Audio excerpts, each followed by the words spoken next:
네, 시청자 여러분 안녕하십니까? 파이널샷 진행을 맡은 최우은, 신유정입니다. 네, 오늘 우리 증시는요. 어제 증시의 강세를 뒤로하고 양시장이 거의 보합권에서 거래가 되고 있습니다. 지수만 봤을 때는 사실 어제장과 크게 다르지 않은 장이 연출되고 있는데요. 네, 어제 반등을 보였던 상황이어서 오늘 그 기세를 이어갈지 어떤 흐름을 이어가게 될지 그 부분이 체크 포인트였는데 오늘은 좀 등락을 거듭하면서 그리 큰 상승세 보여주지 못하고 있습니다. 그래도 이럴 때는 흐름을 잘 잡는 것이 중요할 것 같습니다. 오늘 시장 안에서도 좋은 흐름 가져가고 있는 조선업 자세히 체크해 보도록 하겠습니다. 네, 그리고 어닝 시즌 계속해서 진행 중입니다. 실적 발표하는 기업들 많은데 어제부터 오늘까지 많은 게임사들이 실적 발표하고 있습니다. 게임사들의 실적 조금 더 자세하게 만나보고 가실까요?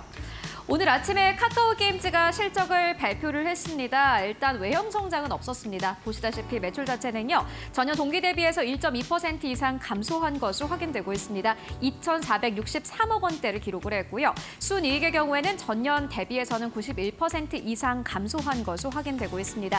아무래도 영업이익이 비용이 크게 늘었기 때문에 전체적인 순이익은 이렇게 감소했지만 영업이익단을 봤을 때는 일단은 매출도 줄었고 순이익도 줄었지만 영업이익단은 전년 동기 대비해서 8% 이상 증가한 것으로 확인됐습니다. 외형 성장은 없었지만은 안의 실적을 잘 봤을 때는 그래도 영업이익단 좀 올랐다 이렇게 평가를 해볼 수 있을 것 같은데요. 최근 게임사들의 공통적인 특징은요. 전체적인 영업 비용이 계속해서 증가하고 있다는 겁니다. 연봉 인상률 증가로 인해서 인건비가 증가한 것이 가장 큰 이유로 드러났습니다. 카카오게임즈 1분기 영업 비용을 2,340억 원대를 기록을 했는데 전년 동기 대비해서는 소폭 줄어든 수치이긴 하지만요. 일단은 그럼에도 불구하고 전체적인 비율로 봤을 때는 영업 비용이 계속해서 늘어나고 있는 것으로 확인되고 있습니다. 그리고 투자 개발사의 신작 성과로 인해서 지급 수수료가 증가한 것도 그 이유 중 하나예요. 신작 마케팅비 집행으로 소폭 역시나 마찬가지로 이 비가 증가했다라는 평가가 나오고 있습니다. 그리고 카카오게임즈가 다른 게임사와 다른 점은 바로 플랫폼사라는 겁니다. 직접 이 게임을 개발을 하기도 하지만요. 다른 개발사로부터 게임을 사들이고 중개하는 플랫폼사인데 이번에는 스크린 골프의 업황이 계속해서 둔화되고 있는 것으로 확인되고 있습니다. 게임만 잘 파는 게 문제가 아니라 스크린 골프의 업황이 둔화되면서 전체적인 순이익이 감소했다라는 평가가 나오고 있습니다. 스크린 골프 쪽의 매출은 전년 동기 대비해서 14.5% 이상 줄었고요. 영업비용도 역시나 마찬가지로 1.6% 이상 감소한 것으로 확인되고 있습니다. 카카오게임즈는 최근에 6년 만에 새로운 골프 시스템을 출시할 전망이다라고 의지를 밝히긴 했지만은 실질적으로 나오는 숫자 보면은 스크린 골프 쪽에서는 계속해서 부진한 실적을 내고 있습니다. 이어서 다음 카카오게임즈의 실적 상황 함께 만나보시죠. 다만 그럼에도 불구하고 카카오게임즈 기관의 15거래 연속 매수가 눈에 띕니다. 기관이 계속해서 카카오게임즈를 매수하면서요. 10거래일 전까지만 하더라도 2만 원대에서 거래가 됐던 카카오게임즈의 주가는 2만 2천 원대까지 올라간 상황입니다. 10거래일 만에 거의 10% 가깝게 올라온 상황인데 크로노 오디세이가 2025년에 출시될 예정이다라는 의견 나오고 있고요. 이뿐만이 아니라 검술명가 막내 아들도 역시나 마찬가지로 2026년 신작 출시를 앞두고 있는 상황입니다. 세 개의 게임이 이렇게 출시가 되기 때문에 기관 측에서는 계속해서 기대감을 받을 수밖에 없습니다. 그렇다면 위메이드의 실적 상황은 어땠을까요? 함께 만나보실까요? 네, 위메이드도 마찬가지로 어제 장 마감 이후에 실적을 발표를 했는데 위메이드의 실적은 카카오게임즈와 비교를 해서는 영업이익도 줄어들었고 이뿐만이 아니라 외형 성장도 없었습니다. 보시다시피 영업 손실도 역시나 마찬가지로 376억 원대를 기록을 했고요. 매출 같은 경우는 1,613억 원대를 기록을 했습니다. 전년 대비해서는 증가했지만 전분기 대비해서는 줄어드는 이 흐름을 보였습니다. 지난 3월에 발표한 나이트크로우의 해외 매출이 증가했기 때문에 그래도 매출단은 조금 늘어난 것으로 확인되고 있는데요. 최고 동시 접속자 수는 40만 명을 돌파한 것으로 확인되고 있습니다. 일단 위메이드 같은 경우에는 앞으로 나이트크로우의 글로벌판 서비스를 안정화하고 하반기 차기작인 레전드 오브 이밀리 개발에 집중하겠다라는 의지를 밝혔습니다. 그리고 위메이드 실적을 봤을 때 가장 중요했던 것은 블록체인 쪽 그리고 비트코인 쪽으로 계속해서 암호화폐 쪽에서 계속해서 매출이 늘어나고 있다는 거였는데 위믹스 3.0의 거래 건수도 역시나 마찬가지로 전년 동기 대비해서 크게 늘어나고 있는 것으로 확인되고 있습니다. 게임뿐만이 아니라 이렇게 블록체인 사업이 계속해서 순항 중이다라는 것은 위메이드 주가를 부양시킬 이 한 가지 포인트이기도 합니다. 그리고 위메이드는 사실 이번에 컨퍼런스 콜에서 중요한 발언들이 많이 나왔습니다. 어떠한 발언들이 나왔을까요? 함께 만나보시죠. 네, 위메이드의 의장인 이 박관후 의장은요, 이러한 말을 남겼습니다. 중국에서 오래 비즈니스 해왔고 중국 매출 비중도 상당기가 높았다. 그런데 중국은 정치적이고 이 정책적인 리스크가 많고 게임이 성공해도 제때 돈을 받지 못하는 문제가 많았다라면서 이제 중국 쪽의 사업이 아니라 이외의 해외 사업에 조금 더 집중하겠다라는 의지를 밝혔습니다. 이러한 발언 때문인지 오늘 시장에서 주가는 그리 좋지 않습니다. 판호 관련해서도 말하기 어렵다라고 의견을 냈는데 사실 시장에서 가장 중요하게 보는 것은 판호 관련한 이슈이기 때문에 이러한 부분들이 오늘 시장에서 주가를 끌어내리고 있습니다. 다만 암호화폐 쪽에서 계속해서 매출이 늘어나고 있기 때문에 이러한 부분들까지 함께 체크해 보시는 게 중요해 보입니다. 이어서 신유정 앵커와 함께 오늘 또 다른 시그널 만나보시죠. 네, 최근에 조선업계 흐름이 좋습니다. 이제 제3차 슈퍼사이클에 도래하는 거 아니냐라는 기대감이 가져오고 있는데 그래서인지 오늘 시장 안에서도 오늘 오전장 안에서도 이 해운업 안에서 상승하는 종목들이 많이 확인이 됐습니다. 이러한 상승세에는 지금 여러 가지 요인들이 작용을 하고 있습니다. 그 첫 번째로 꼽히는 것이 바로 이 중동 지역의 갈등, 장기화로 꼽히고 있습니다. 지금 이 중동 지역의 갈등, 휴전 협정이 이루어지는 것 같지만 그 긴장감과 갈등은 계속해서 이어지고 있는데 이러한 상황이 왜 이 조선업계에 영향을 미치게 될까요? 지금 우선적으로 중동 지역의 갈등이 장기화되게 되면 호르무즈 해협이 완전히 막히지 않을까라는 우려감이 함께 들고 있는 건데 이렇게 짧은 지역의 호르무즈 해협이 통제가 되게 되면 그 사이를 지나가는 배들의 선박 시기, 이 운임 시간이 좀 상당한 양 늘어나게 됩니다. 지금 이 예멘 후티 반군이 홍해를 통과하는 선박을 공격하면서 홍해 통과를 못하게 만들었는데요. 이쪽을 통과하지 못하도록 막게 되면서 많은 해운들이 이렇게 삥 돌아서 아프리카 해를 돌아서 지나가고 있다라고 합니다. 이렇게 홍해를 통과하지 못하고 아프리카 해를 통과하게 되면서 늘어난 시간은 열흘 이상이다라고 합니다. 이렇게 운임 시간이 늘어나게 되면 조선업에는 오히려 호재다라고 하는데요. 특히나 이제 곧 벌크업을 계약하는 시기가 다가옴에 따라서 이렇게 운임 시기가 늘어난 조선업들은 오히려 조선업계에서 우위로 계약을 체결하게 됩니다. 이렇게 좀 긍정적인 방향으로 이 조선업의 계약을 체결하게 되면 실적에 영향을 미칠 것이다. 실적과 매출이 올라갈 것이다. 라는 이야기가 나오고 있습니다. 그리고 단연 최근에 고유가, 고환율이 이어지게 되면서 달러를 대금으로 받는 조선업에는 이 실적이 늘어날 것이다 하는 이야기가 나오고 있죠. 그러한 영향인지 이 조선업 빅3 기업들 실적 호조 공개가 됐습니다. 빅3 기업들이 모두 매출과 영업이익이 시장의 예상치를 웃도는 예상치보다 훨씬 좋은 수준을 공개를 하면서 이 실적 공개 이후에 주가 상승 랠리를 계속해서 이어갔습니다. 이러한 실적뿐만 아니라 주가 상승이 이어지면서 이 업황이 완전히 회복된 건 아니냐, 이제 점차 더 상승할 일만 남아있다라는 긍정적인 전망까지 보여주기도 했습니다.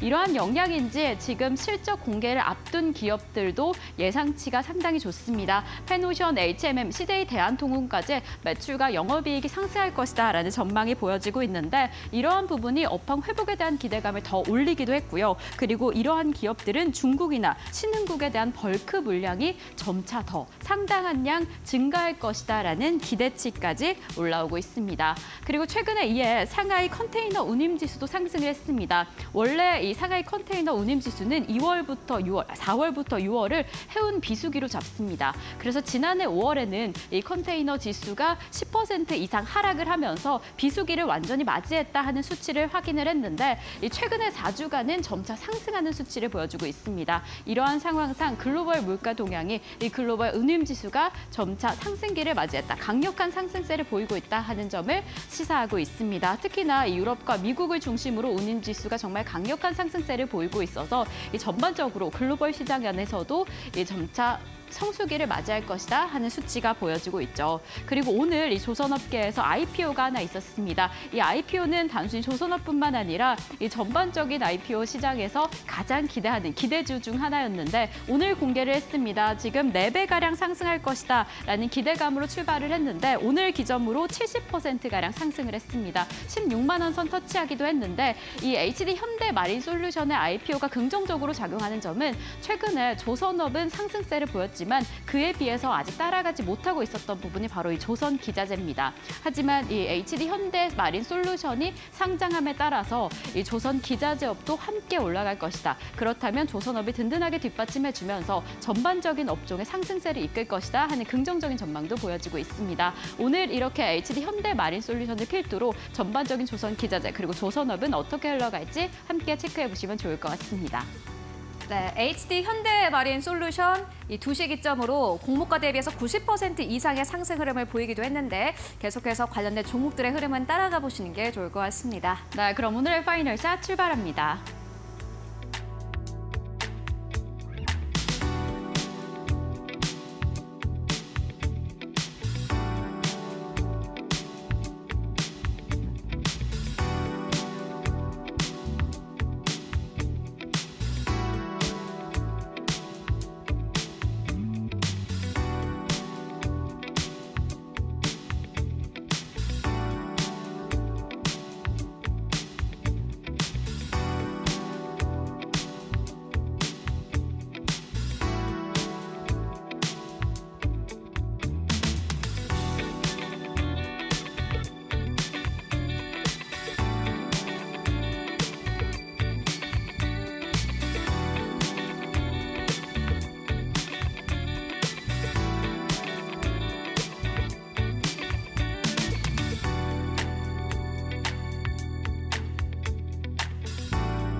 네, 마감 전략 함께 세워보고 가도록 하겠습니다. 신한투자증권 부산금융센터의 이호석 차장 연결되어 있습니다. 안녕하십니까? 네, 안녕하십니까. 이호석 차장입니다. 네, 차장님 오늘 시장 상황은 어떻게 분석하고 계십니까? 네, 우선 오늘 같은 경우에는 결국 이제 쉬어가는 반도체, 쉬어가는 시장 이렇게 표현을 해야 될 것 같습니다. 최근 이번 한 주 동안 그리고 5월 초 들어서부터 생각하면 4월 동안 이제 조정받았던 부분들이 어느 정도 상당 부분 만회가 되었다라는 것을 알 수가 있거든요. 이 배경에는 결국 이제 반도체 업종들이 강세를 띄었다는 점이 좀 두드러진다라고 말씀을 드릴 수가 있겠습니다. 결국에 시장이 시장 지수가 올라가기 위해서는 주도 업종이라는 것들이 필요하게 되고요. 특히 우리나라 같은 경우에 뭐 삼성전자나 SK하이닉스 같은 경우가 그 시가총액에서 차지하는 비중이 굉장히 크기 때문에 결국은 반도체 업종이 반등이 나올 때 시장도 전반적으로 좀 반등이 나온다라고 얘기를 해볼 수 있을 것 같아요. 그런데 오늘 같은 경우를 생각해 보자면 어제까지 상승했던 반도체가 조금 쉬어가고 있기 때문에 전반적으로 시장도 조금 쉬고 있다라고 얘기를 해볼 수 있을 것 같습니다. 여기가 아마 분기점입니다. 2,700포인트를 넘어서는 것까지 왔기 때문에 전 고점까지 도달했다라고 할 수가 있고요. 지금부터는 여기서 추가적으로 2,800포인트를 노려볼 수 있느냐, 아니면 2,700포인트에서 한동안 쉬어갈 것이냐에 대한 이제 분기점에 놓여 있다라고 생각하시면 됩니다. 일단 보통 일반적으로 생각했을 경우에는 아무래도 수급이 이제 주도 업종이라든지 이런 부분이 없다라고 하면은 조금 쉬었다가 재상승할 가능성이 높다라고 좀 판단을 하고 있거든요. 그런데 이제 이런 국면이 들어서면 시청자분들 그리고 이제 투자자분들께서는 결국에는 이제 어디에 투자하는 것이 맞는지에 대한 고민이 생기는 지점이라는 겁니다. 그리고 오늘 제가 모장 전략 그리고 투자 전략으로 제시해드릴 부분들은 결국 이제 순도 높은 외국인 수익 결정률에 대한 얘기를 할 겁니다. 이렇게 이야기하죠. 축구를 할 때 골을 잘 넣는 선수를 골 결정력이 좋다라고 결정률이 좋다라고 얘기를 하는데요. 시장에서 수익률 결정률이 좋은 투자 주체는 바로 외국인입니다. 기관이나 개인 대비했을 때 외국인들의 수급이 쏠리는 종목이 수익률도 더 이제 상승하게 되는 수익률 결정률이 높은 이제 그런 현상들이 나오고 있거든요. 이런 부분들에 조금 주목한다라고 하면 그리고 올 초부터 생각을 해보면 시장의 상승 하락 부분에 있어서 외국인들의 수급이 들어왔다가 외국인들 수급이 나가면서 시장에 하락이 나왔던 부분을 생각한다면 여전히 제일 주목할 것은 외국인들의 수급이라는 겁니다. 말씀드렸듯이 외국인 수급 결정률에 좀 주목한다라고 하면 이 부분이 제일 중요할 겁니다. 어떻게 수급이 결정되느냐인데요. 외국인들은 실적이 좋아질 전망이 있는 종목들을 위주로 업종들을 위주로 수급이 이동하는 것을 알 수가 있습니다.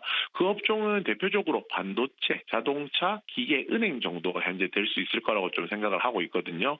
결국에는 이제 이익 모멘텀에 관심을 보인다라고 할 수 있는데 이런 이제 이익 모멘텀 단에서 수혜를 볼 수 있는 업종에 조금 주목한다라고 하면 오히려 지금 쉬고 있는 횡보장에서는 이 다음 넥스트 스텝을 준비할 수 있는 좋은 이제 방향이 되지 않을까라고 생각합니다. 네, 사실 시장이 지금 2,700선을 뚫어낸 상황입니다. 전고점을 뚫어낸 상황 속에서 2,800선까지 도달을 하느냐, 그 문제 이제 우리 앞에 놓여 있는 건데, 요서 사장님께서는 이런 가운데는 사실 외국인들의 수급에 좀 집중을 해봐야 된다라는 의견 전해주셨습니다. 그런 측면에서 봤을 때 오늘 보고 계신 기업이 있으실까요? 네, 이오테크닉스입니다. 네, 이오테크닉스는 반도체 업종이죠. 반도체 업종 중에서도 레이저 장비, 레이저 어닐링 장비라고 하는 것을 만들고 있고요. 이에 대한 수요가 최근에 많이 늘어나고 있기 때문에 시장에서 좀 관심을 많이 받고 있다라고 할 수가 있겠습니다. 다익신 공정이라는 게 있는데요. 뭐 공정에 대한 복잡한 이야기는 하지 않더라도 그전에는 이제 이 공정이 독점 시장이긴 했는데 시장 지배력 자체가 공정 내에서 더 확대가 되게 되면서 수혜를 볼 수 있다라는 게 제일 핵심이라고 할 수가 있고요. 최근에 이제 고성능 메모리 반도체에 대한 얘기들이 나오고 있죠. 고성능 메모리에 대한 수요가 많이 늘어나게 되는데 결국 성능이 높아지게 되면서 두께가 얇아진다라는 겁니다. 두께가 얇아지는데 여기에다가 이제 기판을 이제 새기려고 하면은 기존에 사용하던 방식이 아니라 레이저 방식을 이 레이저 기술을 활용해야 된다라는 것이고요. 기술적으로 보았을 때 굉장히 우호적인 시장 환경이 펼쳐지고 있다라는 것.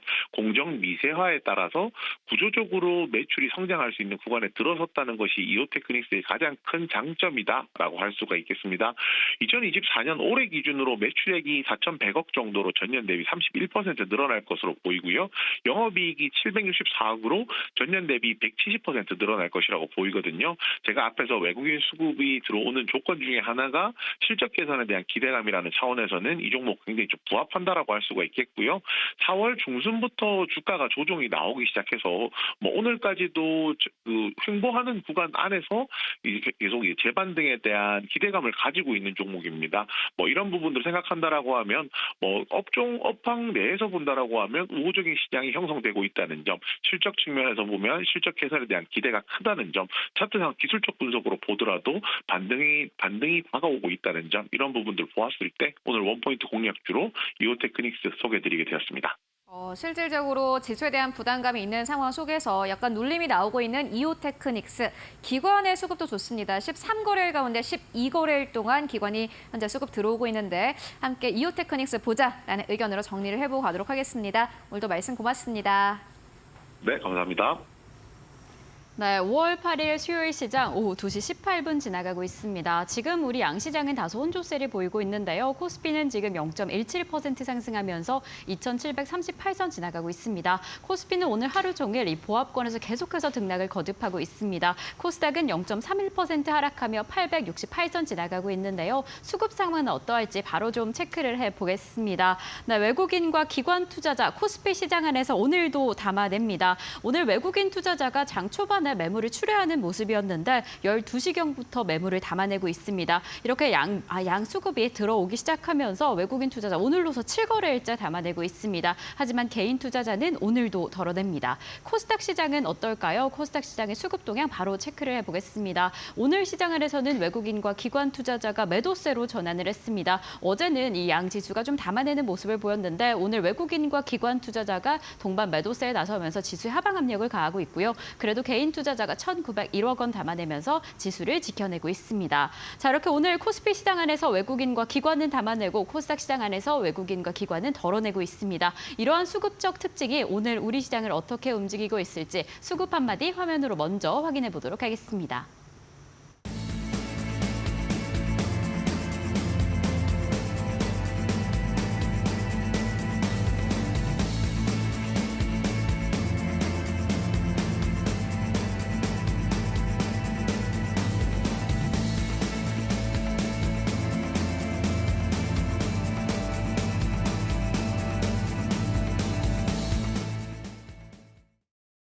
자, 오늘 시장 안에서 또 어떠한 수급적인 특징을 보일까요? 두 분의 전문가님 모시고 자세히 이야기 나눠보겠습니다. 퍼스트 프라임 리서치의 손여루 팀장님 그리고 펀스탁의 이주호 본부장님 나와주셨습니다. 두 분 어서 오세요. 네, 수요일 시장도 힘차게 달려가고 있습니다. 두 분이 해주신 수급 한마디 먼저 체크해보고 넘어가려고 하는데 팀장님께서는 오늘도 실적에 좀 집중해보면 좋을 것 같다라는 이야기를 해주셨습니다. 실적 위주로 성장주나 가치주에 접근하시면 좋을 것 같은데 어떻게 보고 계실까요? 네, 하마터면 네. 오늘 오전에 조금 부각됐었던 네네. 지정학적 리스크가 크게 작용했다고 한다면 한 줄 평을 바꿀 뻔했습니다. 네. 하지만 이제 앵커님께서 시장 브리핑을 주셨지 아시겠지만 점심시간 이후로 오전에 잠깐 빠져나가던 외국인과 기관이 되돌아오면서 성장주 위주로 이제 수급이 개선되는 모습 보여주고 있어요. 일단 지정학적 리스크를 싹 다 빼더라도 미국에서 그런 이슈가 있었죠.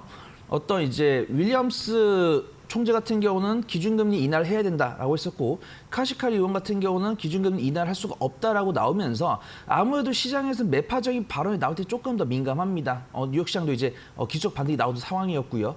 하지만 뭐 경제 지표 이런 것들이 나오면서 어떤 시장에 대한 성장주에 대한 불확실성 일부 생기면서 뉴욕 시장 같은 경우는 윗꼬리가 달렸고 국내 시장 같은 경우는 어제 워낙 외국인과 기관이 강한 수매수가 들었기 때문에 단기적인 차익실이 나올 수 있습니다. 그러다가 이제 정기장 개장 직후에는 이제 양시장 외국인의 순매도가 나오면서 반도체 중심으로 아직 반도체에 조금 정신을 못 차렸는데 뭐 다른 전력 설비나 조선 이쪽은 조금 회복을 한 것 같아요. 그 다음에 아까 말씀드린 것처럼 윌리엄스 연은 총재가 그래도 올해 기준금리 인하를 해야 된다라는 이야기가 이제 투심에 갇히면서 그 다음에 이 홍해 리스크, 후티 반군 리스크가 단기적으로만 작용을 하면서 다시 한 번 더 이제 점심시간 이후로 외국인의 매수가 들어온 모습 확인됩니다.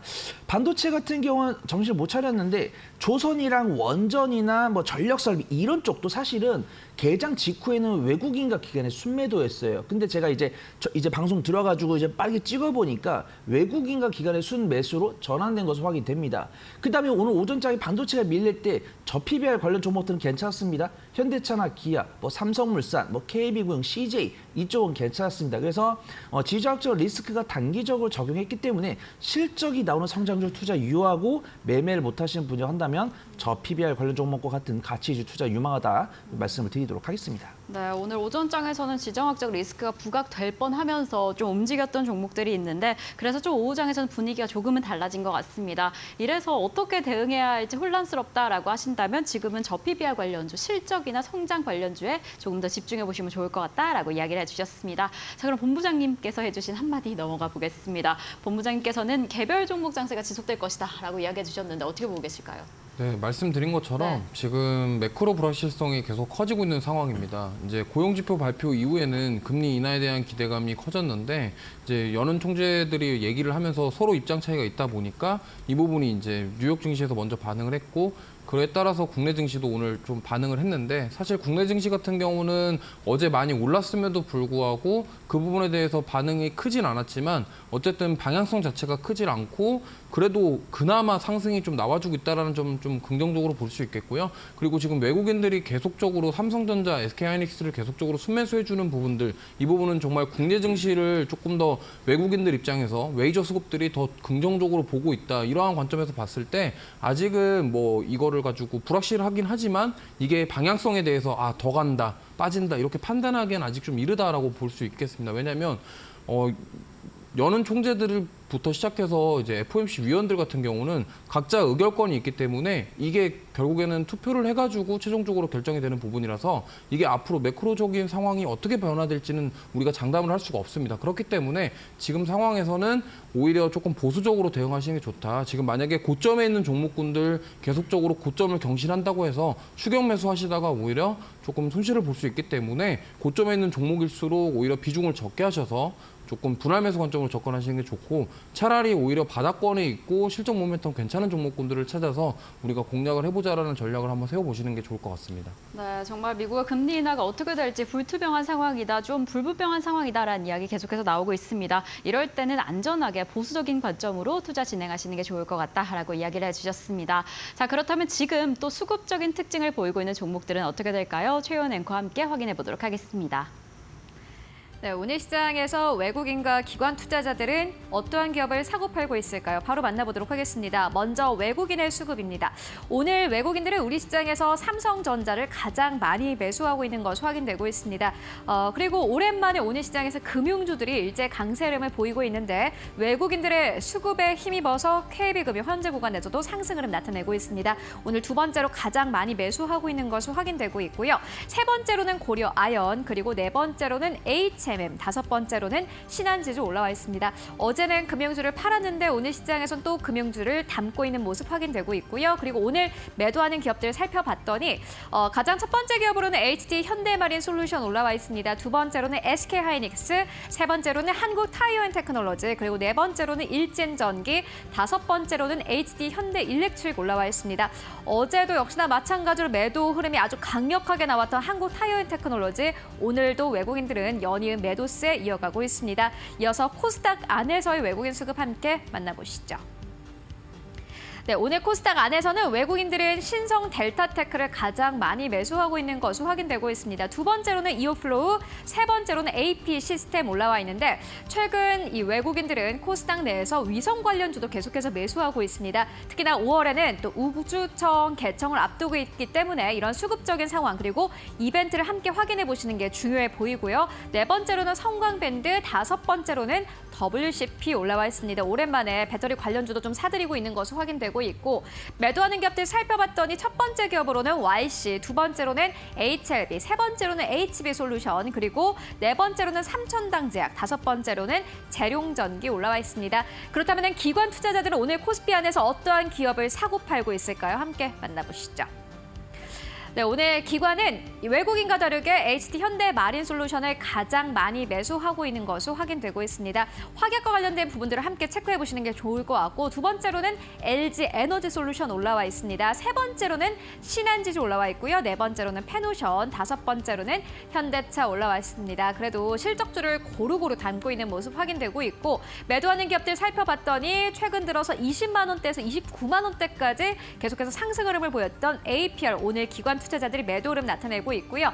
네이버도 역시나 마찬가지로 매도 흐름 나타내고 있습니다. 세 번째로는 LIG 넥스원, 네 번째로는 기아, 그리고 다섯 번째로는 CJ 올라와 있습니다. 그렇다면 오늘 코스닥 안에서의 수급은 어떨까요? 함께 만나보시죠.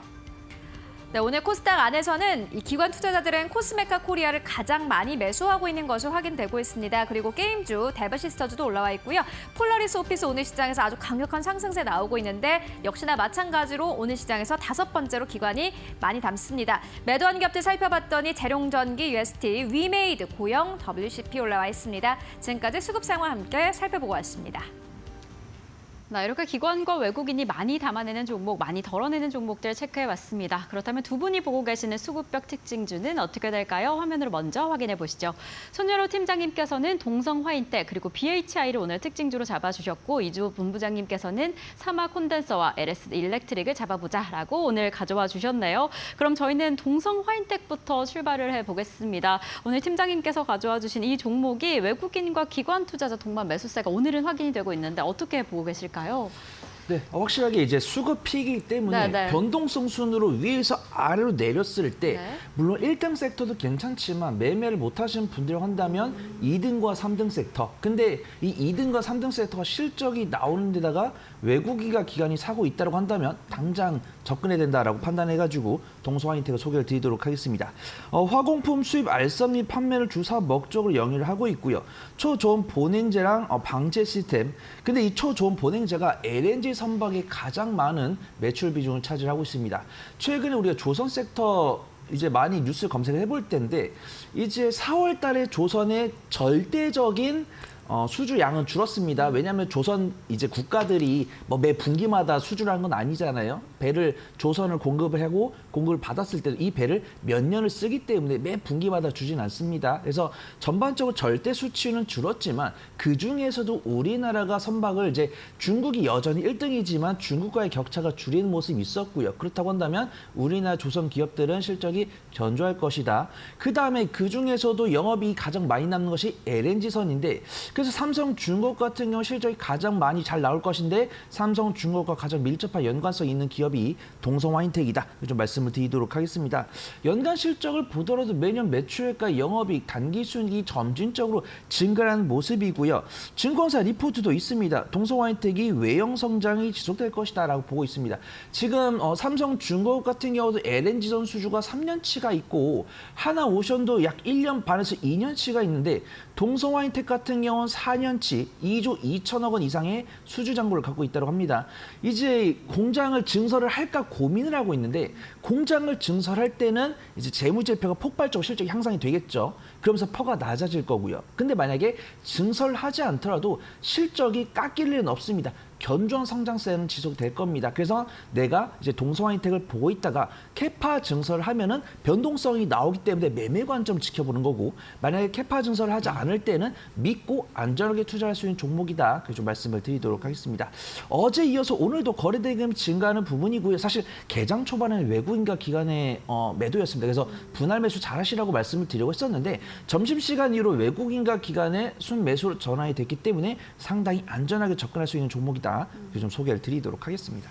네, 이렇게 외국인과 기관 내 수급을 체크해보면 접근의 난이도가 좀 낮아지지 않나라는 생각이 듭니다. 지금 외국인과 기관이 유입되고 있는 만큼 또 이 종목 집중해보면 좋으실 것 같은데 특히나 외형 성장이 지속될 것이다. 그 전망이 좀 단단합니다. 어떻게 흘러갈지 수급이 어떻게 이어질지 계속해서 체크해보시면 좋을 것 같고요. 그럼 본부장님께서 잡아주신 첫 번째 종목 사마 콘덴서로 넘어가 보겠습니다. 이 종목도 수급이 상당히 좋지 않나 싶은데 어떻게 보고 계실까요? 일단 4월부터 네. 기관의 수급이 굉장히 좋게 지금 네. 들어오고 있고요. 그리고 사실 여기 같은 경우는 종합 콘덴서 기업인데 데이터 센터 그 MLCC 전장용 MLCC 수요 기대감이 있고요. 그다음에 전력용 콘덴서 전망도 긍정적으로 지금 보고 있습니다. 그렇기 때문에 제가 봤을 때는 지금 전력기기 이후에 이제 배전반 LS 일렉트릭이 이제 배전반으로 조금 요즘에 좋은 흐름 보이고 있는데 그 후속으로 콘덴서에 대한 가치가 좀 평가를 받을 것이다라는 예상을 하고 있고요. 지금 최근에 많이 올라왔지만 과거에 이제 10만 원까지 갔을 때가 이제 그 이후에 조정을 계속 받았고 그 이후에 지금 반등이 나오고 있는 상황이기 때문에 지금 한번 관심을 가져보시면 좋을 것 같고 제가 봤을 때는 전력기기, 그다음에 전선 이런 후속 섹터로 이런 콘덴서 쪽도 한번 우리가 유심히 살펴보면은 수익을 좀 챙겨볼 수 있는 그런 상황이다 이렇게 볼 수 있겠습니다. 네, 사마 콘덴서도 이제 어떤 수급 상황 계속해서 이어갈 수 있을지, 상승세 이어갈 수 있을지 체크해 보시면 좋을 것 같습니다. 자, 그럼 저희는 팀장님께서 잡아준 두 번째 종목 BHI 체크를 해보겠습니다. 이 종목 어제부터 상승세 힘이 좋습니다. 오늘도 쭉쭉 이어가고 있는데 지금 수급 상황은 좀 어떨까요?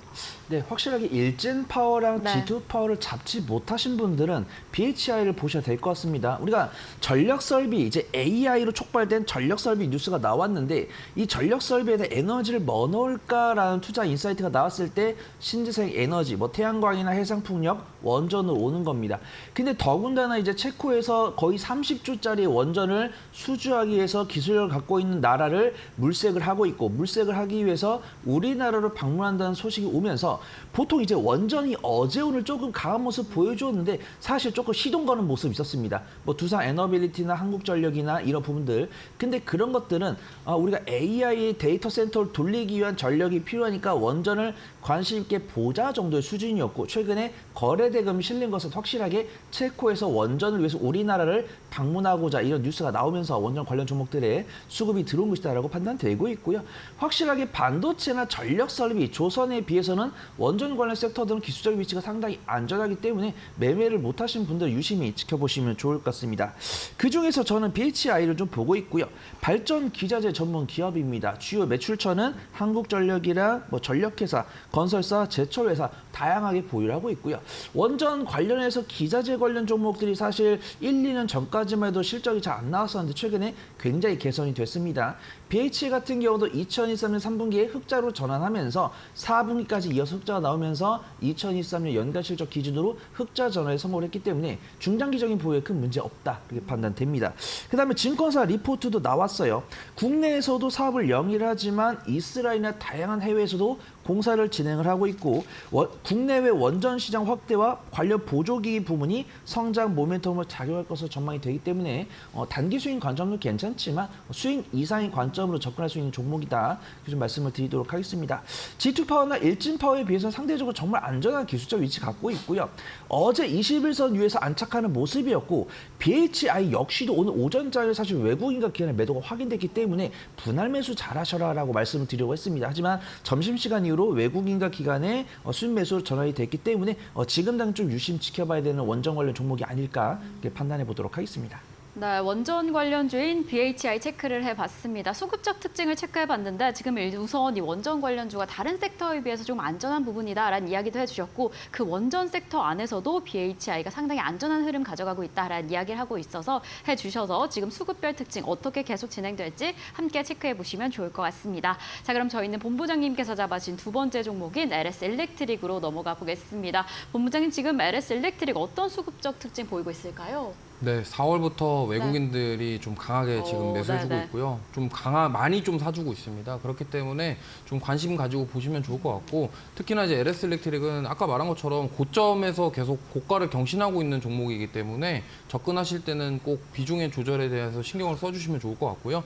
특히나 이제 최근에 구리 가격 상승, 전선, 그 다음에 이제 뭐 북미를 중심으로 한 전력 인프라 시장에 대한 슈퍼 사이클에 대한 기대감 여러 가지 호재들이 많은데 그 중에서 LS 일렉트릭 같은 경우는 배전반 산업이 좀 메인입니다. 왜냐하면 지금 초고압 송전단 제품이 아니라 중저압 배전단 제품이 사실 핵심 제품이기 때문에 저는 이제 뭐 고압 전력을 가져와서 이제 데이터 센터의 전기를 분배해주는 전력을 분배해주는 그런 역할을 하는 그 배전반 사업을 메인으로 하고 있는 LS 일렉트릭에 대한 그 평가가 아직 주가에 저는 반영되지 않았다라고 판단을 하고 있고요. 그리고 앞으로 배전반 사업이 조금 더 윤곽을 드러낸다고 한다면 저는 뭐 지금도 많이 올라왔지만 추가 상승 여력도 충분히 있기 때문에 역시나 분할 매수 관점으로 고점에 있기 때문에 오히려 비중 조절 잘 하시면서 분할 매수 관점으로 접근하시는 것을 말씀드리고 싶습니다. 네, 최근에 뭐 워낙 구리 이슈나 원전 이슈 때문에 이 섹터 좀 담아보고 싶다 하시는 분이 많을 텐데 LS 일렉트릭 추가 상승 여력이 있으니까 좀 보수적인 관점으로 분할 매수 관점으로 지켜보시면 더 좋을 것 같습니다. 자, 그럼 저희는 두 분과는 여기에서 인사드리겠습니다. 오늘도 감사드립니다.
네, 이슈 체크 시간으로 이어가 보도록 하겠습니다. 오늘은 인사이트 K의 배종찬 소장 모셨습니다. 안녕하십니까? 안녕하십니까? 네, 소장님 이제 5월입니다. 예. 또 다음 달이 되면은 하반기 시작인데 저희도 경기 전망을 해봐야 되지 않겠습니까? 하반기에는 좀 어떨까요?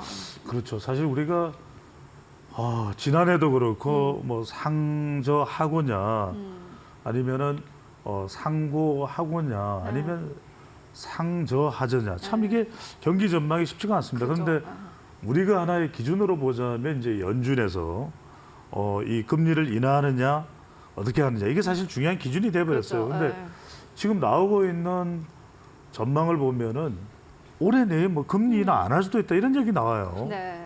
그러면은 사실 우리 경제로서는 우리 주식시장으로서는 결과적으로 우리가 코로나 국면에 그렇게 어려웠지만 주가가 뭐 코스피 3천을 돌파했던 가장 큰 이유는 유동성이 풀린 거 아니겠습니까? 그죠. 결국 삼박자가 우리가 뭐 수급도 있고 펀더멘털도 있고 그다음에 미래 이제 전망도 있고 이게 이제 밸류에이션도 있고 이런 것들이 다 사실 주식시장의 주가에 영향을 주는 것들이거든요. 근데 삼박자가 지금 맞아떨어지지는 않아요. 고금리, 고물가, 이 이른바 주름살을 지을 수밖에 없는 또 찌푸리게 하는 그죠. 그런 네. 상황들이 전개가 되고 있습니다. 그래서 이제 그런 면을 본다면은 우리가 상당히 지금 하반기 전망이 녹록치가 않다. 그죠. 왜 그러냐면 당장에 미국 기준금리가 인하가 안 되면 한국은행이 이창용 총재는 어떤 얘기를 하냐면 미국 연준에서 금리 인하를 안 하는데 우리가 먼저 하는 금통위에서 금융통화위원회입니다. 여기서 금리 인하를 할 수가 없다. 이 이야기를 해요. 그죠. 왜냐하면 금리를 인하하는 순간 이 발생할 수 있는 여러 가지 이제 미국과의 금리차, 미국은 내리지 않았는데 그죠. 예금 금리차, 이 기준금리차가 사실 우리에게는 뭐 강달러가 되면 돈이 빠져나갈 수도 있는 거 여러 가지 현상들이 발생할 수밖에 없습니다.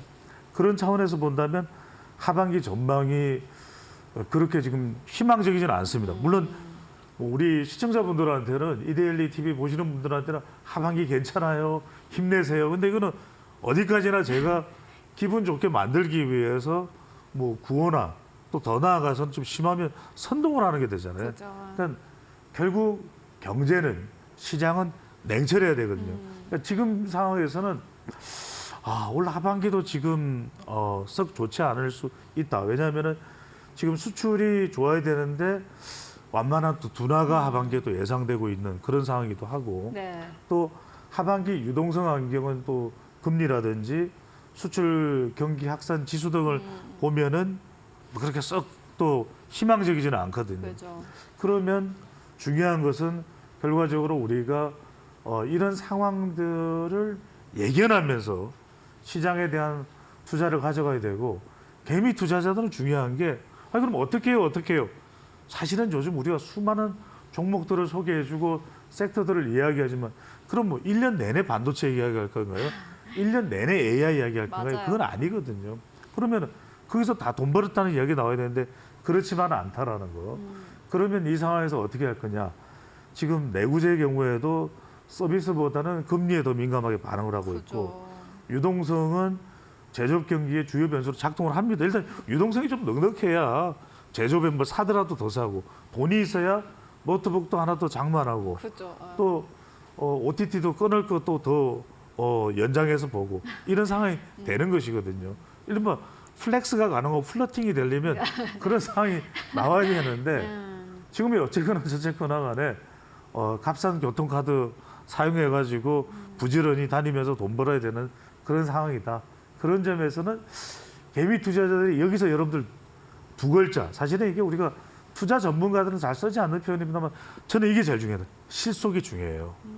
그러니까 우리가 이른바 허장성세로 장광설을 널어놓으면서 여기서 뭐 우리가 잘 될 수 있어요. 저기서 잘 될 수 있어요. 잘 되면 좋겠지만 그죠. 빚 좋은 개살구야.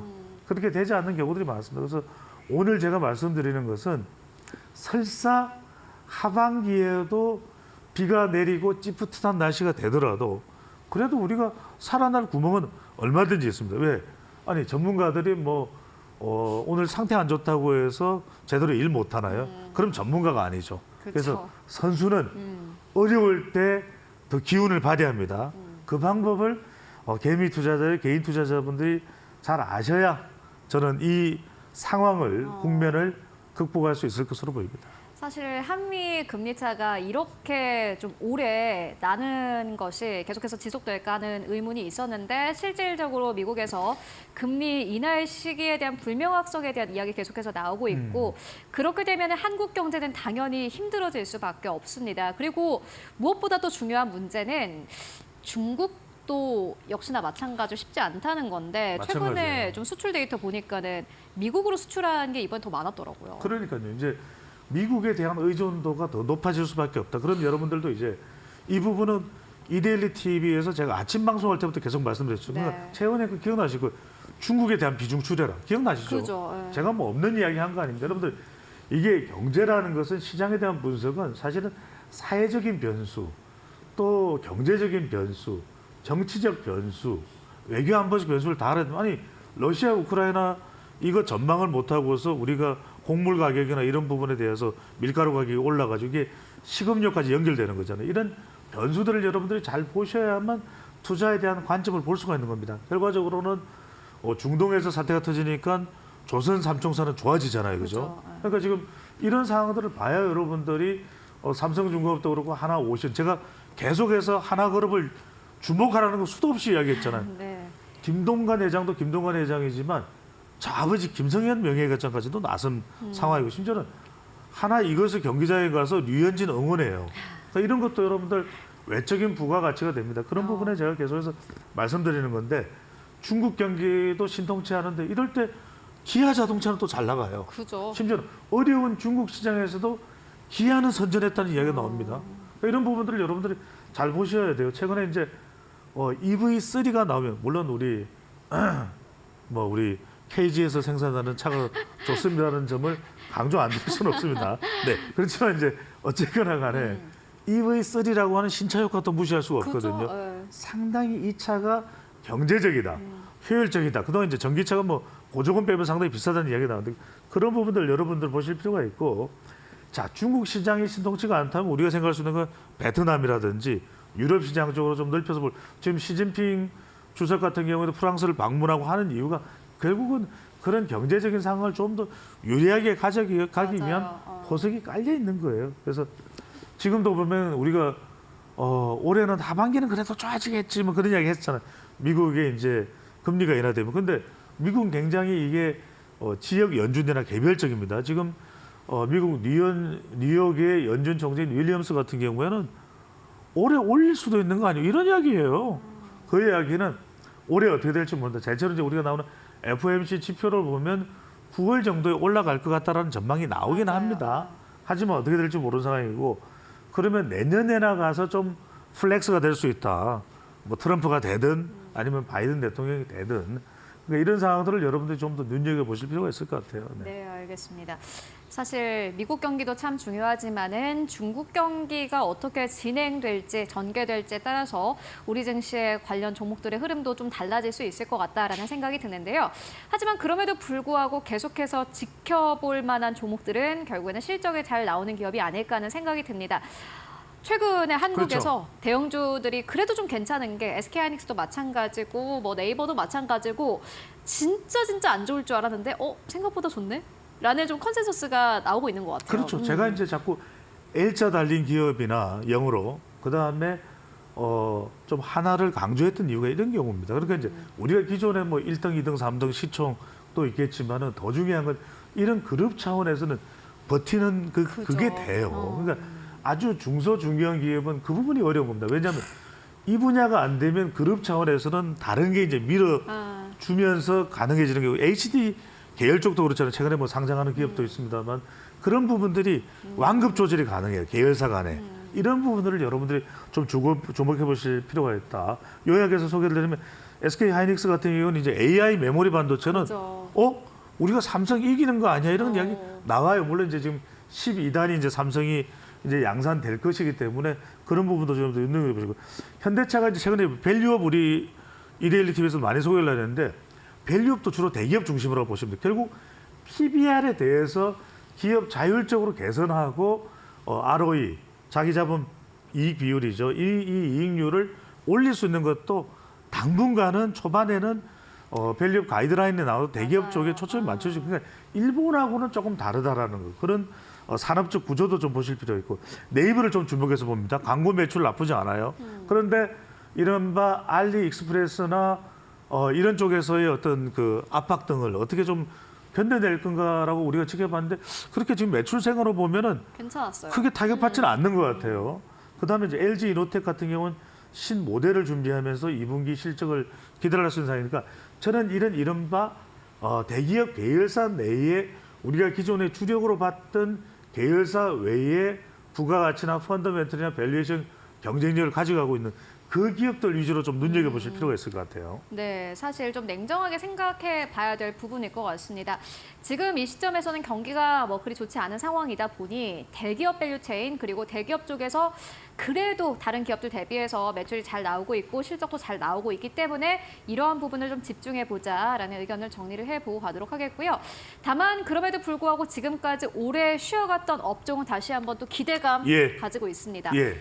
그래서 저는 정유화학주도 좀 눈여겨보실 필요가 있다. 왜 그러냐면은 지금은 반짝 좀 여러 가지 이른바 우리가 수급하는 이것을 공급받는 비용 자체가 이제 올라가다 보니까 이익률에서 여러 가지 뭐 타격을 받는 경우가 생깁니다만 네. 주춤하는 경우도 있고 또 이제 중후장대한 산업 쪽이니까 그만큼 지금 경기 이 침체 국면에서 영향을 받는데 저는 여름철 되면 뭡니까?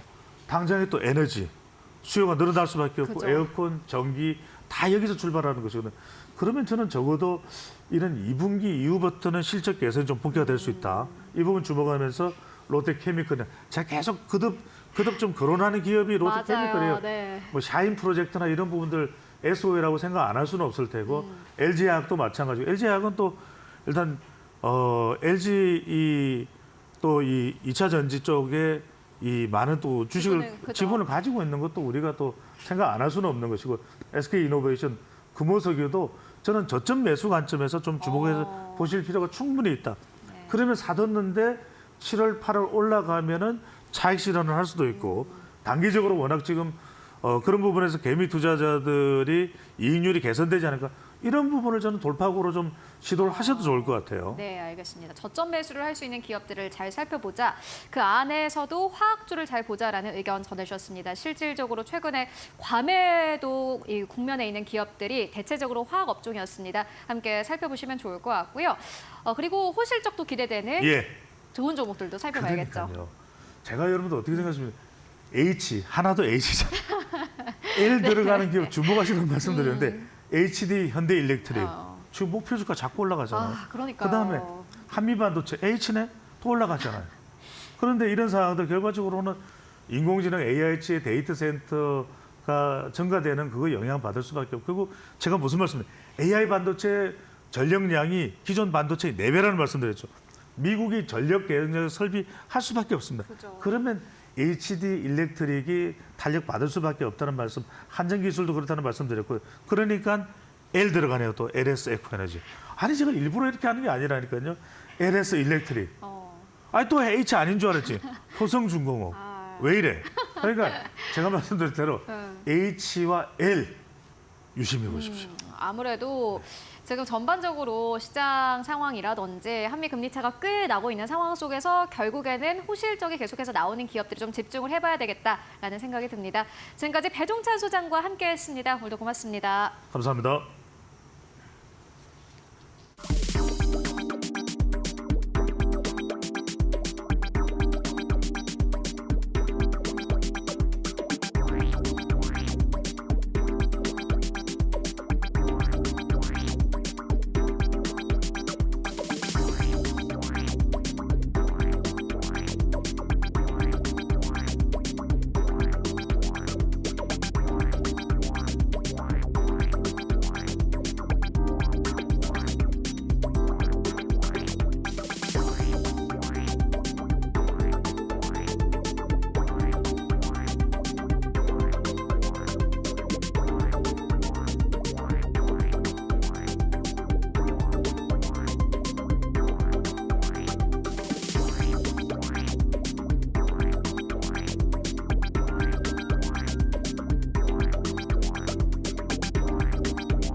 네, 시장이 움직이는 이슈, 시장을 움직이는 이슈 마켓 무버입니다. 참 이 코로나 시기에 우리 시장도 많은 업계도 힘들었지만 그중에 가장 힘든 시간을 보냈던 게 여행업계가 아닐까 싶습니다. 하지만 최근에 이 여행업계가 코로나 시국의 그 타격을 많이 회복했다라는 이야기가 솔솔이 나오고 있는데요. 최근에 이 5월에 슈퍼 골든 위크까지 맞이하면서 여행업계가 빠른 속도로 회복하고 있다라고 합니다. 인바운드뿐만 아니라 아웃바운드 연동이 크게 일어나면서 올 한 해 빠른 회복세가 예상이 된다. 그리고 많이 회복해 왔다라는 이야기가 계속해서 나오고 있죠. 이러한 점은 항공 노선에서 체크해 보실 수 있는데요. 이 1분기 항공 노선이 정상화되었다. 100% 회복했다라는 이야기가 나옵니다. 지난해에는 2019년 비교를 해봤을 때 84%가량의 회복세를 보였는데 올해 들어서 100%, 2019년에 완전히 회복했다. 그때로 돌아갔다라는 의견이 나오고 있습니다. 이렇게 항공 노선에 대한 비교뿐만 아니라 우리나라 여행업의 대형주들을 좀 체크해 보시면 하나투어와 모두투어의 송출객이 74.5%, 66%가량을 회복을 하면서 역시나 또 100% 회복을 향해 힘차게 달려가고 있다라고 합니다. 이렇게 국내 출국자뿐만 아니라 입국자가 빠른 속도로 늘면서 특히나 여행의 서비스를 이용하는 서비스 이용자들이 빠른 속도로 늘어나고 있습니다. 이러한 추세에 힘입어서 우리 국내 여행객, 여행업의 전망이 상당히 밝습니다. 특히나 올해 경제 상황이 개선될 것이다 하는 전망이 속속들이 나오고 있는데 이 물가 상승률도 이제는 좀 감소할 것이다. 그리고 금리 인하에 대한 기대감도 더해지면서 여행주의 전망 긍정적으로 보여지고 있습니다. 그리고 이렇게 주요국의 소비자 심리 지수 추이를 살펴보면 중국이나 일본, 미국과 같은 다른 주요국에 비해서 우리나라 소비자 심리 개선 추이가 상당히 긍정적입니다. 이러한 요인들 덕분에 올해 하반기에는 여행업 상당히 긍정적이지 않을까, 정말 더 빨리 회복하지 않을까라는 기대감 보여지고 있습니다. 자, 그렇다면 그 시기 3분기가 되지 않을까라는 이야기가 더 많이 나오고 있습니다. 이 3분기가 성수기로서 완전한 회복을 할 수 있는 시기가 되지 않을까라는 기대감이 계속해서 나오고 있는 상황입니다. 특히나 이 여행객 안에서 고급 패키지 상품 판매가 계속해서 늘어나면서 매출과 영업이익을 뒷받침해줄 수 있을 것이다라는 기대감이 늘어나고 있고요. 그리고 수요 회복기를 맞이하게 되면서 이 여행 상품에 대한 가격 매력도가 증가할 것이다 하는 기대감 이어지고 있습니다. 이렇게 여행업을 좀 살펴봤는데 함께 체크해봐야 할 부분은 바로 카지노입니다. 카지노도 최근에 이 성장률이 상당합니다. 이 4분기에도 실적이 개선되었다라는 이야기가 나오고 있고요. 특히나 이 테이블 드로백이 전년 대비 12%가량 상승했다. 파라다이스와 GKL에서 발표를 했습니다. 특히나 이렇게 이 카지노에는 중국 여행객, 특히나 VIP 여행객의 연관이 좀 큰데요. VIP 회복이 좀 되는 것은 중국 경기와도 큰 연관이 있기 때문에 카지노는 조금 더 길게 살펴보시면서 중국 경기 회복 전망 그리고 중국 VIP 고객들의 회복 전망까지 함께 체크해 보시면 더 좋을 것 같습니다. 네, 이어서 오늘 시장에서 움직이고 있는 기업들 함께 살펴보는 시간 가져보도록 하겠습니다. 오늘은 프레스티지 경영전략연구소의 반종민 소장 그리고 ISS의 김태성 본부장 모셨습니다. 안녕하십니까?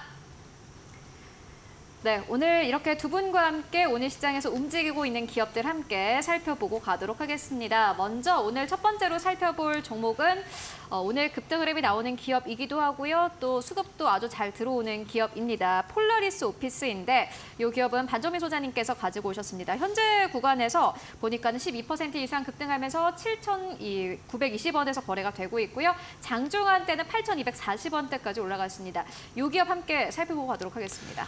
이 기업이 상승하고 있는 이유를 좀 체크를 해야 되는데 AI 관련된 이슈 때문에 좀 상승을 하고 있는데 좀 구체적으로 말씀을 드리겠습니다. 특히 이제 폴라리스 쉐어테크라고 해서 이제 종속회사를 좀 보유를 하고 있거든요. 네. 근데 이 폴라리스 쉐어테크가 폴라리스 오피스의 지분이 한 53% 정도 되고 폴라리스 AI가 아마 제가 알기로 오늘 상한가에 안착을 했는데 그 기업이 지분을 한 47%를 보유한 블록체인 AI 신기술 연구개발 기업으로서 부각이 되고 있습니다. 근데 이 폴라리스 쉐어테크의 경우에는 지금 이슈가 있는 게 뭐냐면 엔비디아의 인셉션의 프로그램 회원사로 좀 선정이 됐다라는 이슈가 있거든요. 그렇다 보니까 보니까는 지금은 엔비디아에 따른 기대감이 좀 상당히 남아있다라고 그렇죠. 보시면 될 것 아. 같고요. 특히 엔비디아가 스타트업 회원사의 성장을 돕는 프로그램을 통해서 이 인셉션을 개최를 하는 거기 때문에 여기에 지금 그 기업이 그 등록이 됐다는 것은 추후에 해외 기업들을 통해서 투자를 받을 수 있는 포인트가 될 수도 있을 가능성이 높다라고 보시면 될 것 같습니다. 그렇다 보니까는 아직까지는 좀 더 상승할 수 있는 여건이 좀 되지 않을까라는 말씀 드릴 수 있을 것 같고요.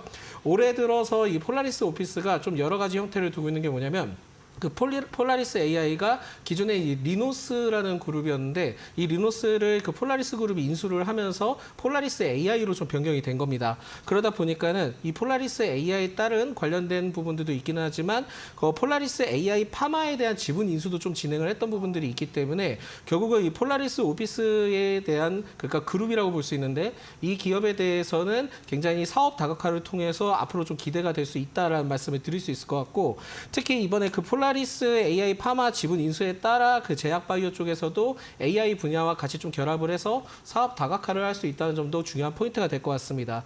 그리고 일본 소스네스트 그러니까 제가 알기로는 원래 이 기업이 그 게임 회사로서 저는 알고 있었는데 오피스 AI 소프트웨어 클라우드 서비스에 대해서 일본 시장에 공급 계약을 좀 체결을 한 이력이 있다 보니까 결국은 여기에 대해서 폴라리스 오피스의 경우에는 사업 다각화를 통해 여러 가지 활로를 개척을 할 수 있는 것도 포인트긴 하지만 동사의 경우에 주요 포인트가 될 수 있는 건 뭐냐면은 폴라리스 오피스를 통해서 1억 2천만 명, 2,800만 명의 유저를 보유하고 있다는 점이 굉장히 좀 특이 케이스다라는 말씀 드립니다. 그렇게 되면은 결국 사업화 다각화를 통해서 어떤 이제 플랫폼을 그 만들어내게 된다 한다면 결국은 이러한 그 회원들을 통해서 그 매출적인 부분들을 다각화시킬 수 있는 게 굉장히 많기 때문에 폴라리스 오피스의 경우에는 지금 뭐 그 종속 회사인 폴라리스 쉐어테크에 따른 엔비디아 이슈뿐만이 아니라 장기적인 관점으로 봤을 때도 굉장히 좀 괜찮은 기업일 수 있겠다라는 말씀을 드리겠습니다. 네, 알겠습니다. 폴라리스 오피스 오늘 시장에서 급등 흐름이 나오고는 있지만은 지금보다 상방이 더 열려 있다라는 의견 전해주셨습니다. 엔비디아와의 협업 소식이 들려왔고 폴라리스 오피스는 사실 챗 GPT 스토어도 원래 있었는데 요즘에는 그 이슈가 살짝 좀 죽은 것 같아요. 그 이슈는 잠깐 지금 소강 상태인 것 같고요. 네. 앞으로도 계속 좀 이슈가 나올 수 있는데 네이버와도 좀 연관이 되어 있습니다. 네. 그러다 보니까 굉장히 좀 사업적인 레퍼런스가 다양한 기업이기 때문에 앞으로 좀 뭐가 나올지 모릅니다. 그래서 네. 긍정적인 관점들이 더 많기 때문에 모멘텀적으로 봤을 때는 아직까지는 상승할 수 있는 부분들은 많다라는 말씀드리겠습니다. 알겠습니다. 폴라리스 오피스 오늘 시장에서 급등 흐름이 나오고는 있지만은 아직도 상방이 열려 있다라는 의견을 정리를 해보고 가도록 하겠고요. 이어서 오늘의 또 다른 특징 섹터입니다. 올레드를 김대성 본부장님께서 가지고 오셨습니다. 네. 요 업종 함께 만나보고 갈까요? 일단 뭐 전체적으로 지금 OLED 패널에 대한 관심도가 좀 높아질 수밖에 없는 게 일단 이 아이패드가 애플의 아이패드가 이제 출시와 함께 OLED가 얼마만큼 이제 정형이 될 것인가가 굉장히 많은 이제 이 포인트였습니다. 사실 이제 애플이 OLED 탑재된 패널을 이제 출시한다라고 했었을 때 우리나라에서는 이제 두 가지 체크 포인트를 좀 볼 수 있을 것 같죠. 첫 번째로는 M4 칩이 정말로 탑재되어 있느냐, 그리고 이제 두 번째로는 OLED가 탑재가 되었다라고 하는데 얼마만큼 얇을 것이냐 이제 두 가지 이 관전 포인트가 있었는데요. 일단 첫 번째 이 M4 칩이 이 프로 모델에 지금 탑재가 된 것이 확인이 됐고, 그리고 이제 두께 기준으로 봤었을 때 역대 최대로 지금 얇은 두께의 이제 아이패드다라고 좀 이야기가 나온 만큼 결국에 이제 장비라든지 소재 그리고 이제 이 부품 쪽에 OLED 관련주들이 한 번 더 힘을 좀 내줄 수 있는 모멘텀으로 지금 작용이 되고 있다라고 좀 보시면 될 것 같고요. 그러니까 아이패드뿐만 아니라 지금 삼성전자 기준으로 보더라도 이 PC라든지 노트북 화면 자체가 지금 OLED가 적용이 되고 있는데 이게 지금 시장 점유율 1위를 달리고 있다라고 좀 보시면 될 것 같아요. 그래서 이제 OLED 쪽은 계속 우리가 좀 관심 있게 좀 보셔야 되지 않을까라는 의견 한번 드려보도록 하겠고, 2주 전에 선익 시스템이 가장 좋은 뉴스를 내면서 이제 출발을 한 거죠. 중국의 이제 BOE의 8.6세대 이제 이 기술 장비를 수주를 이제 받으면서 아바코와 함께 굉장히 좋은 모습을 보였고, 오늘도 사실은 아무래도 이제 재료 노출에 따른 차익 매도 물량도 충분히 나올 수 있었던 구간이었으나 굉장히 좋은 거래량을 보이면서 장비주들이 지금 같이 움직이고 있습니다. 선익 시스템 오늘 두 자릿수 상승을 보이고 있고, 또 HB 솔루션이라든지 HB 테크놀로지 또한 굉장히 좋은 모습을 좀 보이고 있는 상황이라서 장비주들 같은 경우에도 지금보다는 일단 기술적으로 조정이 나왔을 때 여전히 우리가 꼭 체크를 하셔야 된다라고 좀 말씀드릴 수 있을 것 같고요. 장비가 좀 늦었다면 그 다음으로는 결국 이제 소재 쪽에 우리가 집중을 좀 빠르게 하는 하는 것도 좋은 선택이지 않을까 싶습니다. 뭐 소재라고 한다면 덕산 네오룩스, 이제 이녹스 첨단 소재와 같은 기업들이 거론이 되고 있고 또 이녹스 첨단 소재 같은 경우에는 올해 1분기 정말 오랜만에 흑자 전환에 성공한 만큼 기대감을 또 충족시킬 만한 실적도 지금 나오고 있어서 OLED 보시는 분들은 이쪽에 한 번 더 이제 관심을 가져보는 게 어떨까라는 의견 한번 드려보도록 하겠고요. 지금 이제 애플이 이 아이패드 11인치, 13인치를 다 우리나라 기업들에게 이제 패널을 공급받고 있죠. 11인치는 삼성 디스플레이, 13인치 같은 경우에는 이제 LG 디스플레이. 그렇기 때문에 사실 M4 칩에 대한 관심보다도 우리나라 기업들이 정말 실질적으로 수혜받는 쪽은 OLED일 가능성이 더 높기 때문에 이쪽에 대한 어떤 관심도가 조금은 더 높아질 수밖에 없다라는 의견 드려보도록 하겠습니다. 네, 간밤에 그리고 애플이 아이패드 에어 그리고 아이패드 프로를 공개를 했는데 지금까지 아이패드 에어는 11인치밖에 안 나왔지만 이번에 이제 13인치가 또 출시가 되고 그러한 부분에 대해서 올레드 쪽에서 다시 한번 기대감을 받을 수 있다라는 의견 전해주셨고요. 또 올레드 쪽은 워낙 오래 쉬어갔습니다. 맞아요. 그렇기 때문에 또 가을적인 측면에서도 최근에 급등 흐름이 나오고는 있습니다만 계속해서 지켜볼 만하다라는 의견을 정리를 해보고 가도록 하겠습니다. 이어서 세 번째 기업 만나보도록 하겠습니다. 알맥인데 오늘 좀 쉬어간다고 해야 될까요? 아니면은 지금까지 상승세가 이제 뭐 끝났다고 해야 될까요? 어떻게 보십니까? 쉬어가기도 할 것 같기도 하고 상승세가 좀 일부 끝난 것 같기도 하고 좀 여러 가지 측면이 있긴 합니다. 그거는 근데, 약간 안 맞지 않나요? 뭐 계속해서 좀 갈 것 같으세요? 어떠세요? 가긴 갈 건데 좀 시간이 많이 걸릴 것 오래 같습니다. 쉰다. 네. 그래서 좀 길게 보고 접근을 해보시는 게 좋지 않을까라는 말씀드리겠습니다.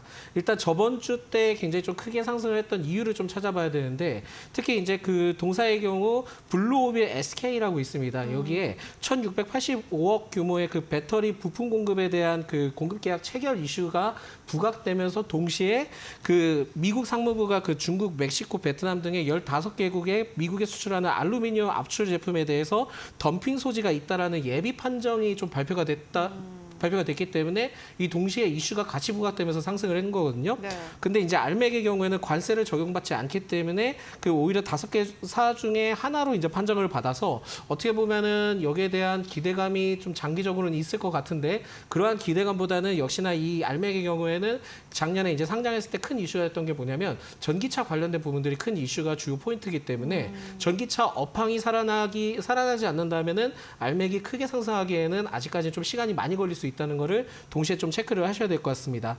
그렇다 보니까 이번에 이러한 이슈가 나온 것에 대해서는 미국 수출에 대한 부분들은 굉장히 좀 긍정적으로 평가가 되긴 하지만은 아직까지는 좀 갈 길이 멀기 때문에 그 계속 좀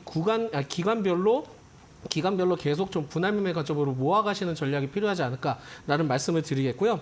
동사의 경우 또 이슈가 있는 게 뭐냐면은 미국의 엘라베마주라고 있습니다. 그 엘라베마주에 몽고메리시가 있는데 여기에 생산 공장을 구축을 하고 있고요. 심지어는 북미 시장에서 사업 확대를 앞으로 기대를 해볼 수 있기 때문에 이게 만약에 본격적으로 좀 진행이 된다 한다면은 좀 더 좋아질 수 있다는 점을 체크를 하셔야 될 것 같고 작년 7월 기준으로 수주 잔고가 대략 한 2조 원 정도 이상 보유를 하고 있다 보니까 실질적인 부분들은 그렇게 크게 걱정하실 필요는 없을 것 같다. 다만 전기차와 그 성장 가능성이 좀 더 보여준다 하면은 주가 탄력성은 상당히 셀 수 있다는 점을 같이 체크를 하셔야 될 것 같습니다.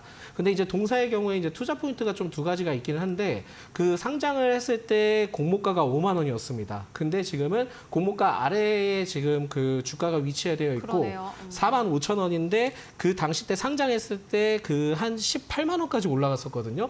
그만큼 굉장히 좀 대폭 조정을 받았기 때문에 오히려 지금 공모가 아래쪽이면은 매수 관점으로 계속 좀 모아가시면서 장기적으로 끌고 가볼 수 있지 않을까라고 판단이 되고 있어서 아직까지 알맥의 경우에는 투자 관점으로 유효한데 중장기 관점으로 좀 보시는 게 좋지 않을까라는 말씀 드리겠고요. 만약에 지금 관점으로 매수를 해서 그 2차전지 관련된 그 성장이 갑자기 다시 보이게 된다 한다면 1차 목표가는 일단 좀 적게 6만 5천 원으로 지정을 했고요. 이 6만 5천 원 이상 올라가게 되면은 2차 구간은 한 8만 원 그리고 3차 구간은 10만 원까지 보고 접근을 하셔도 될 것 같다라는 말씀드리겠습니다. 이때 좀 처음에 이렇게 이제 상장했을 때 매수하셨던 분들이라면은 사실 참 고민이 많을 것 같다라는 생각이 듭니다. 14만 원대가 고점이었고 지금 구간에서는 거의 고점 대비해서 68% 이상 빠진 상황인데 그럼에도 불구하고 6만 5천 원대까지는 무난히 올라갈 수 있을 것이다라는 의견 함께 정리해보고 가도록 하겠습니다. 이어서 오늘 시장에서 또 어떤 이슈가 있는지 이어서 신유정 앵커가 전해드립니다. 네, 시장을 움직일 마켓 무버, 미디어 콘텐츠 시장에 대해서 집중해 보도록 하겠습니다. 참 최근에는 새로운 형태의 콘텐츠가 쏟아져 나오고 있죠. OTT 플랫폼을 중심으로 참 과거와는 형태가 많이 달라졌다 하는 점들이 눈에 띄고 있는데요. 사실 이 코로나를 시작으로 코로나로 인해서 난항을 겪고 있던 대형 멀티플렉스 운영사들이 지방 영화관을 중심으로 구조조정에 들어갔다라는 이야기가 나오고 있습니다. 이 롯데시네마부터 CJ CGV까지 지방 영화관을 지금 폐쇄하고 있다, 폐관하고 있다라는 이야기가 이어지고 있죠. 그리고 최근에는 서울극장에 이어서 충무로에 있던 대한극장 역시나 66년 만에 역사 속으로 폐관 소식을 결정을 하면서 참 과거와는 이 컨텐츠 미디어 시장이 많이 달라졌다. 시간의 흐름이 참 많이 변화했구나라는 부분이 다시 한번 확인이 되었습니다. 자, 그렇다면 지금 시기에는 이 미디어 컨텐츠 시장에서 어떤 부분을 체크해 봐야 할까요? 이제는 그 컨텐츠 자체에 집중하셔야 할 것 같습니다. 컨텐츠, 그 회사가 만들어내는 컨텐츠가 어떻게 이어질 것인가 그 부분도 확인해 보셔야 할 것 같고 어떤 광고를 통해서 어떤 방향성을 이어가냐 그 마케팅에도 집중해 보셔야 할 것 같습니다. 그래서 이렇게 지금 어떤 표정을 짓고 있냐를 집중해 보시면 여기서 또 두드러지는 부분이 OTT와 관련된 협업 분야입니다. 지금 이번 4분기에는 대형 OTT사인 티빙과 웨이브의 합병 가능성도 있습니다. 그렇다면 안 그래도 새로운 OTT 시장이 열렸는데 OTT와 OTT가 더해져 어떠한 방향을 그려질지 그 부분을 집중해봐라 라는 흐름이 그려집니다. 이러한 흐름으로 인해서 또 어떤 콘텐츠가 나오게 될지 그 콘텐츠가 만들어낼 흐름까지 체크해 보시면 좋을 것 같습니다.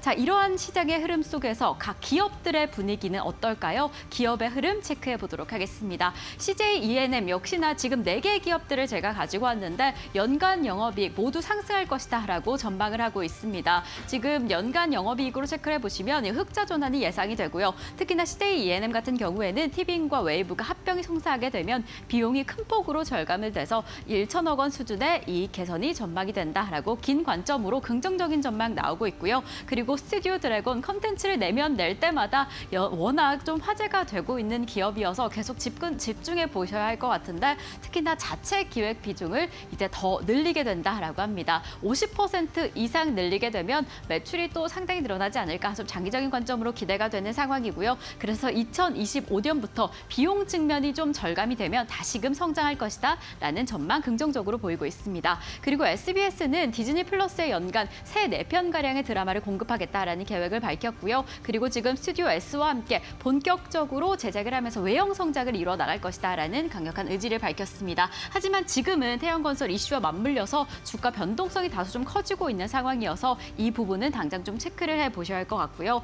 지금 CJ CGV가 지방 영화관을 좀 폐쇄하면서 영화관 측면에서는 쉽지 않은 시간을 보내고 있다라는 이야기를 전해드렸는데 그래도 지금 한국 영화의 옛날 시리즈들이 다시금 출시하면서 상영을 다시금 확대하게 되면서 2019년 가장 힘들었던 코로나 시국 대비 60%에서 70% 수준가량은 회복할 수 있을 것이다 하는 긍정적인 전망 보여지고 있습니다. 지금 이렇게 변화하는 콘텐츠 시장 안에서 발맞춰서 또 이런 기업들이 어떠한 전망을 이어가게 될지 회복을 해 나갈 수 있을지 함께 지켜보시면 좋을 것 같습니다.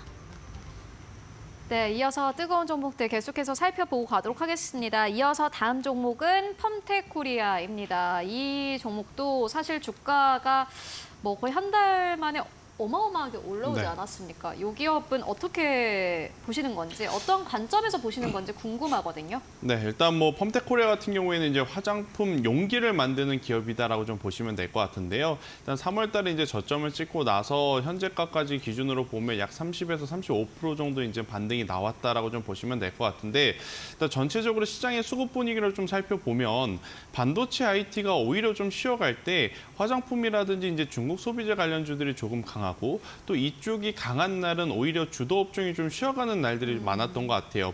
오늘 출발 또한 마찬가지였던 것 같아요. 일단 글로벌 증시가 혼조세로 좀 마감이 되다 보니 우리나라 반도체 IT가 좀 살짝 쉬었고 그 사이에 이제 이 화장품주들이 굉장히 좋은 출발을 좀 보였으나 장 중반, 장 후반부로 갈수록 코스피 이제 수급이 기술주 쪽으로 좀 쏠리다 보니 다시 한번 이제 음봉 캔들이 좀 나오고 있긴 하나 이쪽에서 성과가 지금 계속 좋다라고 좀 보여지고 있거든요. 뭐 실리콘투, 뭐 잉그루드랩 혹은 코스메카 코리아 화장품주들 중에 정말 실적이 안 나온 기업을 찾기가 어려울 정도로 굉장히 좋은 호실적들을 발표를 했기에 여기에 들어가는 용기를 만드는 펌텍 코리아 또한 당연히 올해 1분기 실적 컨센서스 상회를 했고 또 2분기, 3분기 지금 더 나아갈 수 있는 부분 요소가 크게 두 가지가 있다라고 좀 보시면 될 것 같습니다. 일단 첫 번째로는 이 공장 증설이 올해 이제 마무리가 돼서 내년 초에 이제 양산에 이제 들어가는데 그렇게 되면 당연히 지금보다 더 많은 제품을 생산할 것이고 그렇게 됐었을 때 당연히 실적의 성과는 지금보다 훨씬 더 높아진다라는 장점이 있고요. 또 이제 두 번째로는 이 펌텍 코리아가 만드는 용기 중에 튜브형이 있어요. 그리고 이제 스틱형이 있는데 이 튜브형과 스틱형이 여름에 많이 출하가 된다라고 합니다. 왜 그러냐 봤더니 선케어 제품에 전체적으로 이 튜브형이라든지 스틱형이 많이 이제 이 접목이 되다 보니 아무래도 이제 여름 성수기에 이제 도달할 가능성이 굉장히 높다라고 좀 보시면 될 것 같아서요. 펌텍 코리아 지금 위치도 다른 기업들이 52주 신고가 혹은 역사적인 신고가 간 것 대비해서 아직까지 이제 박스권 안에 좀 갇혀 있어서 만약 수급이 한 번 더 이쪽으로 몰게 된다라고 하면 충분히 작년에 기록했던 29,700원이라고 하는 박스 상단을 돌파해 줄 수 있지 않겠는가라는 의견 한번 드려보도록 하겠고요. 거래량이 좀 아쉽습니다. 그러니까 전체적으로 지금 이 펌텍 코리아는 다 좋은 뉴스들은 많은데 거래량이 좀 아쉬워서 지금이라기보다는 거래량이 붙을 때 한번 트레이딩을 해보시는 게 저는 좋지 않겠는가라는 의견 드려보도록 하겠습니다. 알겠습니다. 화장품주 안에서도 용기를 만드는 펌텍 코리아에 대한 의견 듣고 왔는데 사실 이 기업 같은 경우는 실적도 잘 붙고 있고 괜찮지만은 네. 거래량이 아쉬워서 지금 관심 종목에 넣어뒀다가 거래량이 붙을 때 그때 다시 한번 신고가 부근인 29,000원대까지 다시 한번 보자라는 의견으로 정리를 해보고 가도록 하겠습니다. 화장품주 역시나 마찬가지로 핫하고요. 이어서 반조미 소장님께서는 반도체주를 가지고 오셨습니다. 사실 반도체는 거의 매일 이야기할 게 계속 나오는 것 같아요. 예, 아마 계속 나올 겁니다. 그래서 네. 반도체에 대해서는 계속 좀 관심을 가지실 필요 있을 것 같고 아직까지 흐름들이 끝나지 않았습니다. 그래서 전체적으로 뭐 조정을 받는다 하면은 뭐 급상승한 종목들은 아니긴 하지만은 그래도 좀 적은 비중으로는 계속 좀 모아가는 것도 주요한 전략이다라는 말씀드립니다. 지난 7일입니다. 그 트렌드 포스라고 있는데 그 HBM에 대한 비중에 대해서 2023년 전체 D램에서 한 8% 정도 됐는데 올해 한 21% 늘어날 전망이고 25년 때는 한 30%를 넘어설 것으로 좀 예상을 하고 있습니다. 근데 이 내용들보다는 앞으로 좀 더 지켜봐야 되겠지만 HBM 판매 단가에 대해서 2025년 때 5에서 한 10% 상승을 하게 된다 한다면 아직까지 실적에 대한 기대감은 좀 더 남아있다 보시면 될 것 같거든요. 이에 지금 좀 추가적으로 보셔야 될 게 뭐냐면은 4월 달 산자부에서 발표를 했던 수출입 동향 데이터를 좀 확인을 해보니까 반도체에 대해서는 반도체 수출이 올해 1, 2월보다는 좀 증가한 상황이긴 하지만은 전월보다는 좀 감소를 하긴 했습니다. 그런데 그 작년 1분기에 그 3월이 좀 강했고요. 4월은 좀 안 좋았거든요. 그런데 그 당시 때 64억을 기록을 했는데 올해 그 4월 달에 제가 알기로는 99억 달러를 좀 기록을 했기 때문에 이러한 흐름들을 계속 좀 흘러간다 하면은 2분기 때 굉장히 좀 좋을 가능성이 높다라고 볼 수 있을 것 같고 저는 좀 보수적으로 좀 판단을 해본다 하면은 2분기 때 그 반도체 수출액에 대해서 90억 중반 이상은 좀 기록을 할 것 같습니다. 그렇게 되면 작년 2분기 때 75억 달러 정도 수준이었는데 굉장히 좀 늘어날 수 있다. 그래서 최근에 이제 반도체 슈퍼사이클이라는 얘기가 나오는 게 그래서 나오는 것으로 좀 판단이 되고 있다 보니까 여기에 대한 기대감은 아직까지 좀 남아있다 보시면 될 것 같고요. 추가적으로 D램과 낸드 쪽에 대한 가격에 대한 인상 가능성도 얘기를 하고 있지만 산자부 수출입 데이터 동향을 보니까는 SSD 있지 않습니까? 이 SSD가 그 전년 그 동월 대비보다도 100% 이상 증가를 했습니다. 수출이 그렇게 증가를 했다는 것은 전체적으로 SSD 쪽에서도 그 관련된 그 반도체 기업들이 성장할 수 있다는 것도 좀 어느 정도 내용이 나올 수 있기 때문에 아직까지 2분기 때까지는 반도체의 흐름들이 더 좋아질 수 있다는 점을 체크를 하시는 게 좋을 것 같고요. 이외에 지금 뭐 SK 하이닉스도 투자를 좀 얘기가 나와주고 있기는 하지만 삼성전자도 미국의 테일러시에 그 투자를 좀 진행을 하고 있다 보니까 만약에 삼성전자 SK 하이닉스에 약간 좀 부담스럽다 한다면은 반도체 소부장 중심으로 좀 판단을 해서 접근을 해보실 필요가 있지 않을까라는 말씀드리겠고 이에 추가적으로 좀 더 빠른 것을 좀 생각을 하신다 하면은 온디바이스 AI 관련된 부분들은 그 6월 달에 좀 이슈가 있습니다. 그렇다 보니까 여기에 따른 기업들도 좀 살펴보고 접근을 해봐도 늦진 않을 것 같다라는 말씀드립니다. 네, 지금 당장의 매수보다는 뭐 관심 종목에 좀 넣어두는 정도로 해석해 보면 될까요? 온디바이스 AI 쪽은 매수를 지금 해봐도 될 것 같습니다. 네, 알겠습니다. 반도체 안에서도 참 많은 기업들이 있는데 일단 대부분의 기업들이 많이 올라갔고 온디바이스 쪽은 그래도 지금 어느 정도 좀 조정이 나왔기 때문에 지금도 보자라는 의견으로 정리를 해보고 가도록 하겠습니다. 이어서 마지막 기업입니다. 김태정 본부장님께서 가지고 오신 바이넥스인데 저희 어제도 마켓 무버에서 이 종목을 했거든요. 네. 어제는 이 종목은 아니다 네. 라는 거였어요. 우리 본부장님 의견은요? 사실 마켓 무버라면 어제 했어야 되는 게 맞는 것 맞아요. 같은데 예. 오늘 쉬어감에도 제가 이제 여러 가지 좀 체크를 해보니 우리가 좀 관심을 가져야 할 부분이 아직은 저는 남았다라는 이야기를 좀 네. 드리고 싶어서 바이넥스를 가지고 나왔습니다. 네. 일단 미국이 지금 중국의 어떤 산업들에 대한 제재가 지금 계속되고 있죠. 이제 그 중에서 이 생물보안법 제정을 하게 된다라고 하면 미국 내에 상장되어 있는 혹은 미국 내에서 영업하고 있는 중국 바이오 기업들은 거의 이제 퇴출 수순에 지금 가까운 상황이다라고 그죠. 좀 보시면 될 것 같아요. 그러면 이제 가장 큰 피해를 받는 업종이 어디냐, 기업이 어디냐라고 하면 우시그룹이라고 보시면 됩니다. 네. 그러니까 우시그룹 같은 경우에는 이제 바이오 시밀러에서 전체적으로 시장 이 점유율을 봤을 때 가장 높은 점유율을 가지고 있는 기업인데 이 기업이 미국에서 영업을 하지 못하고 퇴출이 된다. 그럼 그에 따라서 반사 수혜를 받는 업종이 어디냐라고 했었을 때 미국에서는 이번 주에 가장 좋게 평가를 했던 기업이 삼성 바이오로직스거든요. 네. 근데 이제 삼성 바이오로직스 같은 경우에는 개인 투자자분들이 접근하기 참 부담스럽죠. 맞아요. 가격도 비싸고 움직이지도 좀 않고 그래서 이제 그것들을 좀 고려해 봤었을 때 저는 바이넥스가 대안이 될 수도 있다라고 좀 볼 수는 있을 것 같은데 그동안에 삼성 바이오로직스 대비 바이넥스가 당연히 저평가될 수밖에 없었던 이유는 딱 두 가지였습니다. 첫 번째로는 실적이 안 좋았고 두 번째로는 실적이 안 좋다 보니까 증자에 대한 이슈가 있었는데 최근에 셀트리온과 이 협업을 하면서 셀트리온 수주 물량이 증가함에 따라 덩달아 바이넥스에 대한 수주 잔고 그리고 바이넥스의 실적이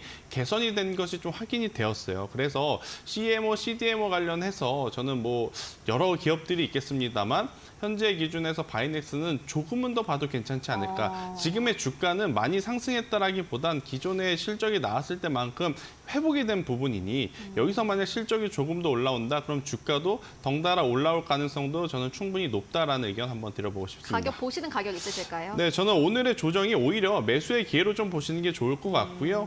대신에 이제 최근에 이제 이 박스의 저점 혹은 이평선이 이탈이 되는 가격이 이제 13,000원대니까요. 13,000원 이탈 시에는 손절하시는 게 맞고 상승 시에는 저는 목표가 2만 원 한번 잡고 가보자라는 의견을 드려보도록 하겠습니다. 알겠습니다. 같은 종목에 대해서도 다른 의견 나오는 게 저희 마켓무버의 또 묘미가 아닐까 하는 생각이 드는데 바이넥스 같은 경우에는 손절가 13,000원대 꼭 지키고 2만 원대까지는 그래도 올라가지 않겠느냐. 실적 개선세와 함께 주가 함께 올라갈 것이다라는 전망 정리를 해보고 가도록 하겠습니다.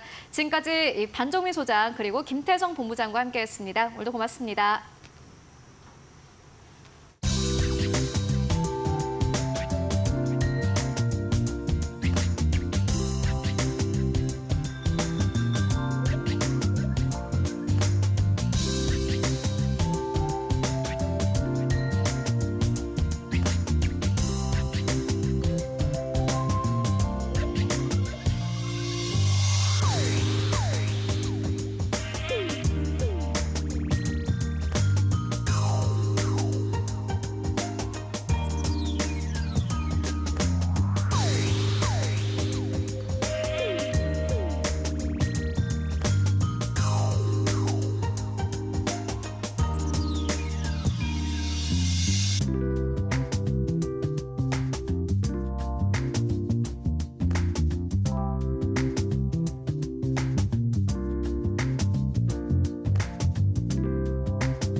네, 이어서 마감 전략 함께 세워보고 가도록 하겠습니다. 오늘은 KB증권의 유영화 과장 연결해 보도록 하겠습니다. 안녕하십니까?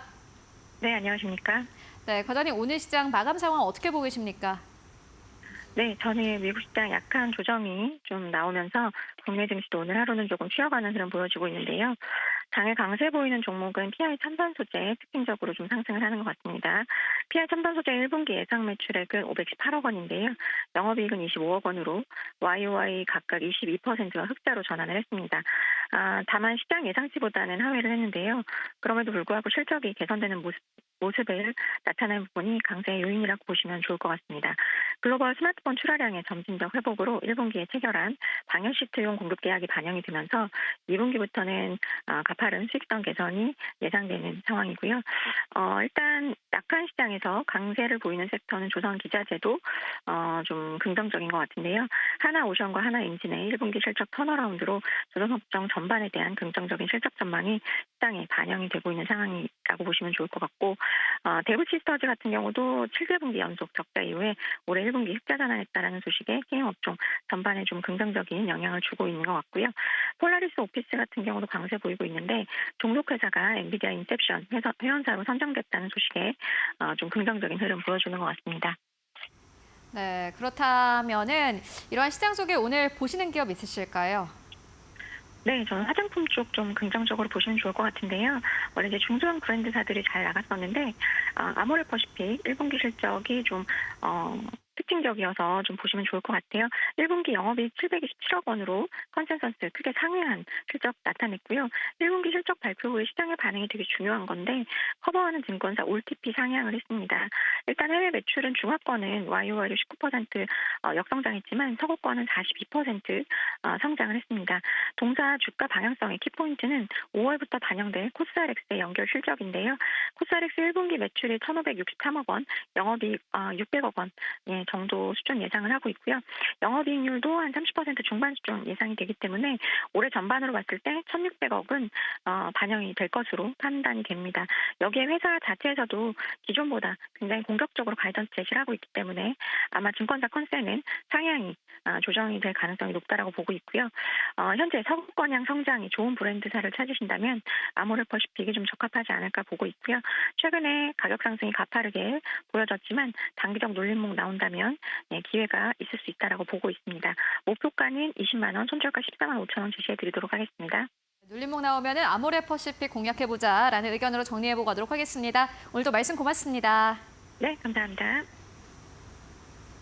자, 오늘 시장 마감을 3분여가량 앞둔 상황입니다. 오늘 우리 시장은 어떻게 마무리가 될지 두 분의 전문가님 모시고 함께 이야기 나눠보겠습니다. 하이투자증권 스마트 PB센터 이청원 PB님 그리고 위즈웨이브의 이권희 대표님 나와주셨습니다. 두 분 어서 오세요. 네, 이렇게 오늘 시장 그래도 강보합권 지나가고 있습니다. 이청원 PB님 오늘 어떻게 마무리가 될까요? 어떻게 보고 계실까요? 종가 기준으로 본다면 그래도 초반 대비 움직임은 네. 잘 나오고 있다라고 보여지고요. 네. 계속해서 좋게 보는 것은 역시나 선물 시장에서의 외국인 매수세입니다. 어제에 이어 오늘까지 강한 매수세가 보이고 있습니다.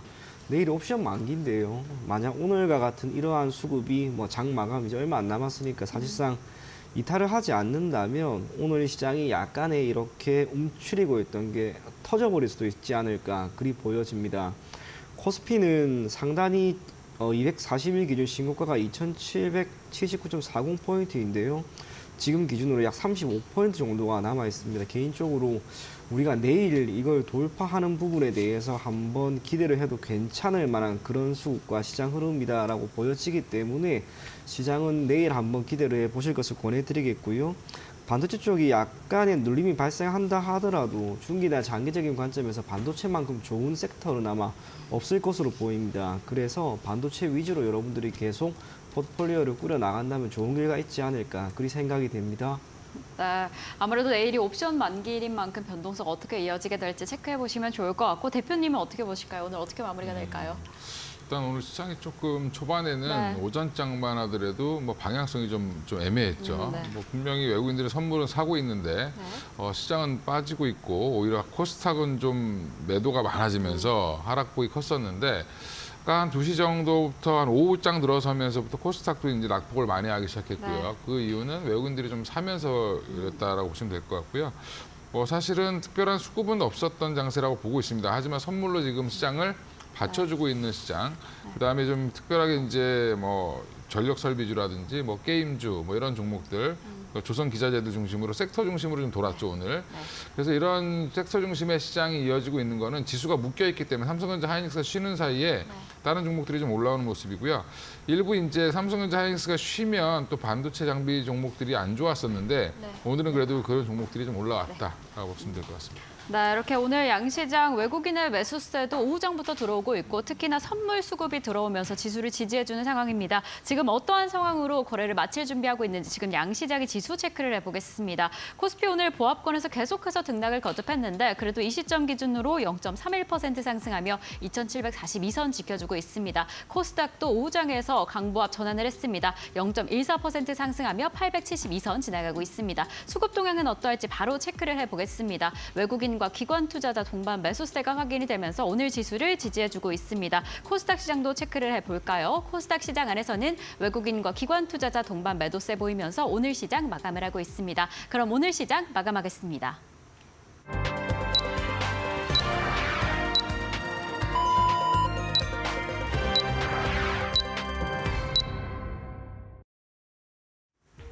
네, 5월 8일 수요일장 모두 다 마무리가 됐습니다. 여러분들 오늘도 정말 고생 많으셨습니다. 일단 오늘 양시장은 강보합 수준에서 거래를 마감을 했습니다. 코스피, 코스닥 모두 다 강보합 수준에서 거래를 마감을 했는데 좀 특이한 것은 오늘 코스피의 상승이 사실 코스닥보다 조금 더 탄력이 좋았지만은 상승한 종목들의 수를 좀 비교를 해보면은 오늘 코스닥 쪽에 상승한 종목이 훨씬 더 많았습니다. 900개 종목이 상승을 흐름을 보였고요. 코스피 같은 경우에는 오늘 시장 554개의 종목이 상승하면서 거래 마감했습니다. 상한가를 기록한 종목도 6개나 나왔습니다. 그렇다면은 오늘 시장에서 어떠한 섹터들이 또 특징적으로 움직였을지 함께 마켓 스핀을 통해서 전체적인 시장 분위기 살펴보고 가도록 하겠습니다. 네, 오늘 보시다시피요. 실적 테마로 봤을 때는 VR, AR, XR 쪽이 오늘 오랜만에 움직여줬습니다. 2% 가깝게 상승세, 그리고 조선업종이 오늘 시장에서 1.4% 이상 상승하면서 거래 마감을 했고요. 또 오늘 시장 해운물류 쪽이 2.6% 이상 상승세, 그리고 헬스케어 장비 쪽이 1.3% 이상 상승, 그리고 단기 테마 쪽으로 봤을 때는 AI 의료 쪽이 오늘 3.8% 이상 상승하면서 거래 마감했습니다. 창투사도 오늘 시장에서 2.8% 이상 상승하면서 거래 마감했는데 오늘 어떻게 보면 주인공이 될 것 같습니다. 오늘 IPO를 한 기업이고요. HD 현대마린솔루션은 공모가 대비해서 무려 96% 이상 상승하면서 거래 마감했습니다. 퀀텀원도 역시나 마찬가지로 오늘 상한가 기록하면서 거래 마감했고요. LB 인베스트먼트도 29.98% 넘게 상승하면서 오늘 전체 창투사의 상승 흐름을 이끌었습니다.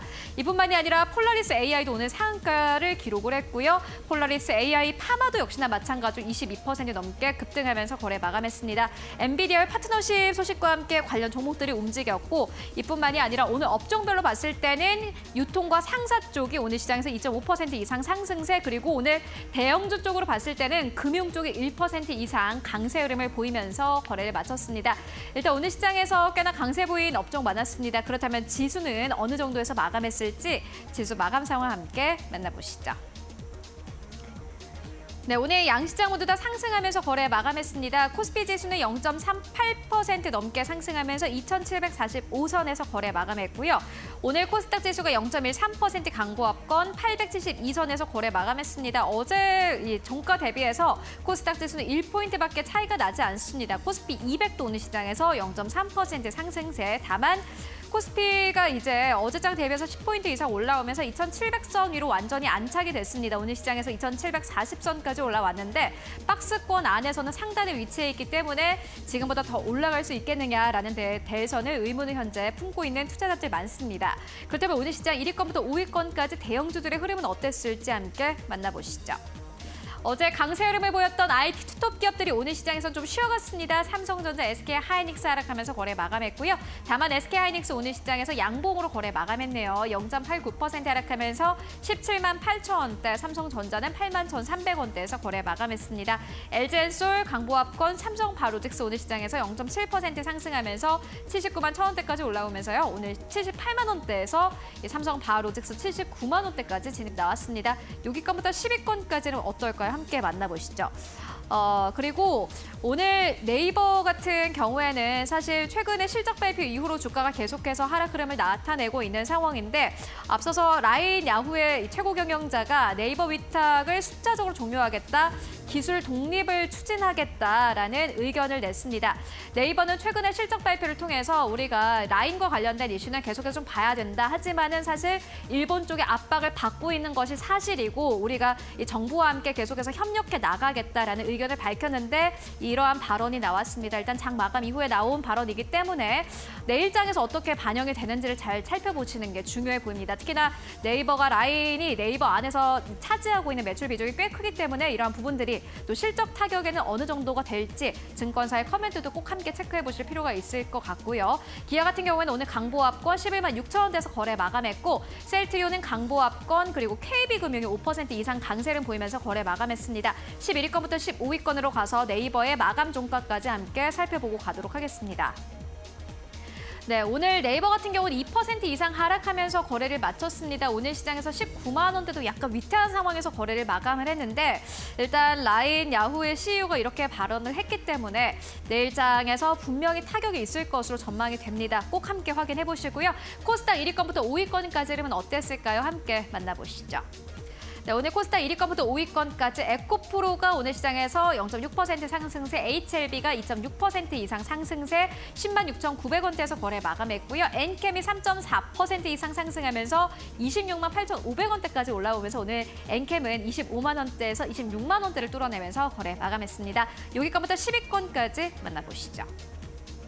네, 6위권부터 10위권까지 HPSP와 이오테크닉스가 오늘 나란히 2% 이상 강세를 보였습니다. 어제 좀 갔던 종목들은 쉬어갔습니다.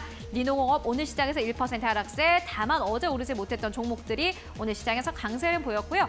레인보우 로보틱스는 계속해서 보합권 유지하고 있습니다. 횡보하고 있는 흐름 보여주고 있는데 오늘 시장에서는 1.3% 이상 하락하면서 17만 4,300원대에서 거래 마감했습니다. 지금까지 마감 상황 함께 살펴보고 왔습니다. 자, 이렇게 수요일 시장 강보합을 지켜내면서 양시장 마무리를 했습니다. 내일은 또 옵션 만기일도 있고 내일은 어떤 변동성으로 시장 이끌어갈지 참 궁금한데요. 내일 시장 맞이하기 전에 어떤 전략 이어가야 하는지 휘비님과 함께 이야기 나눠보겠습니다. 어떻게 생각하고 계실까요? 내일은 어떤 전략으로 시장 좀 맞이해야 할까요? 개인적으로 키워드가 딱 두 가지가 네. 생각이 나는데요. 뭘까요? 하나는 실적이고요. 네, 실적. 또 하나는 240일 기준 신고가입니다. 우리나라가 의외로 지금 기업들 상장사의 실적이 괜찮지 않습니다. 그렇게 좋지 않았던 화학 섹터에서의 실적도 지금 개선되고 있는 모습이고요. 반도체, 화장품, 조선, 자동차 전반적으로 계속해서 실적이 좋기 때문에 우리의 주식시장도 이렇게 올라가는 게 아닌가 그런 생각이 적지 않게 듭니다.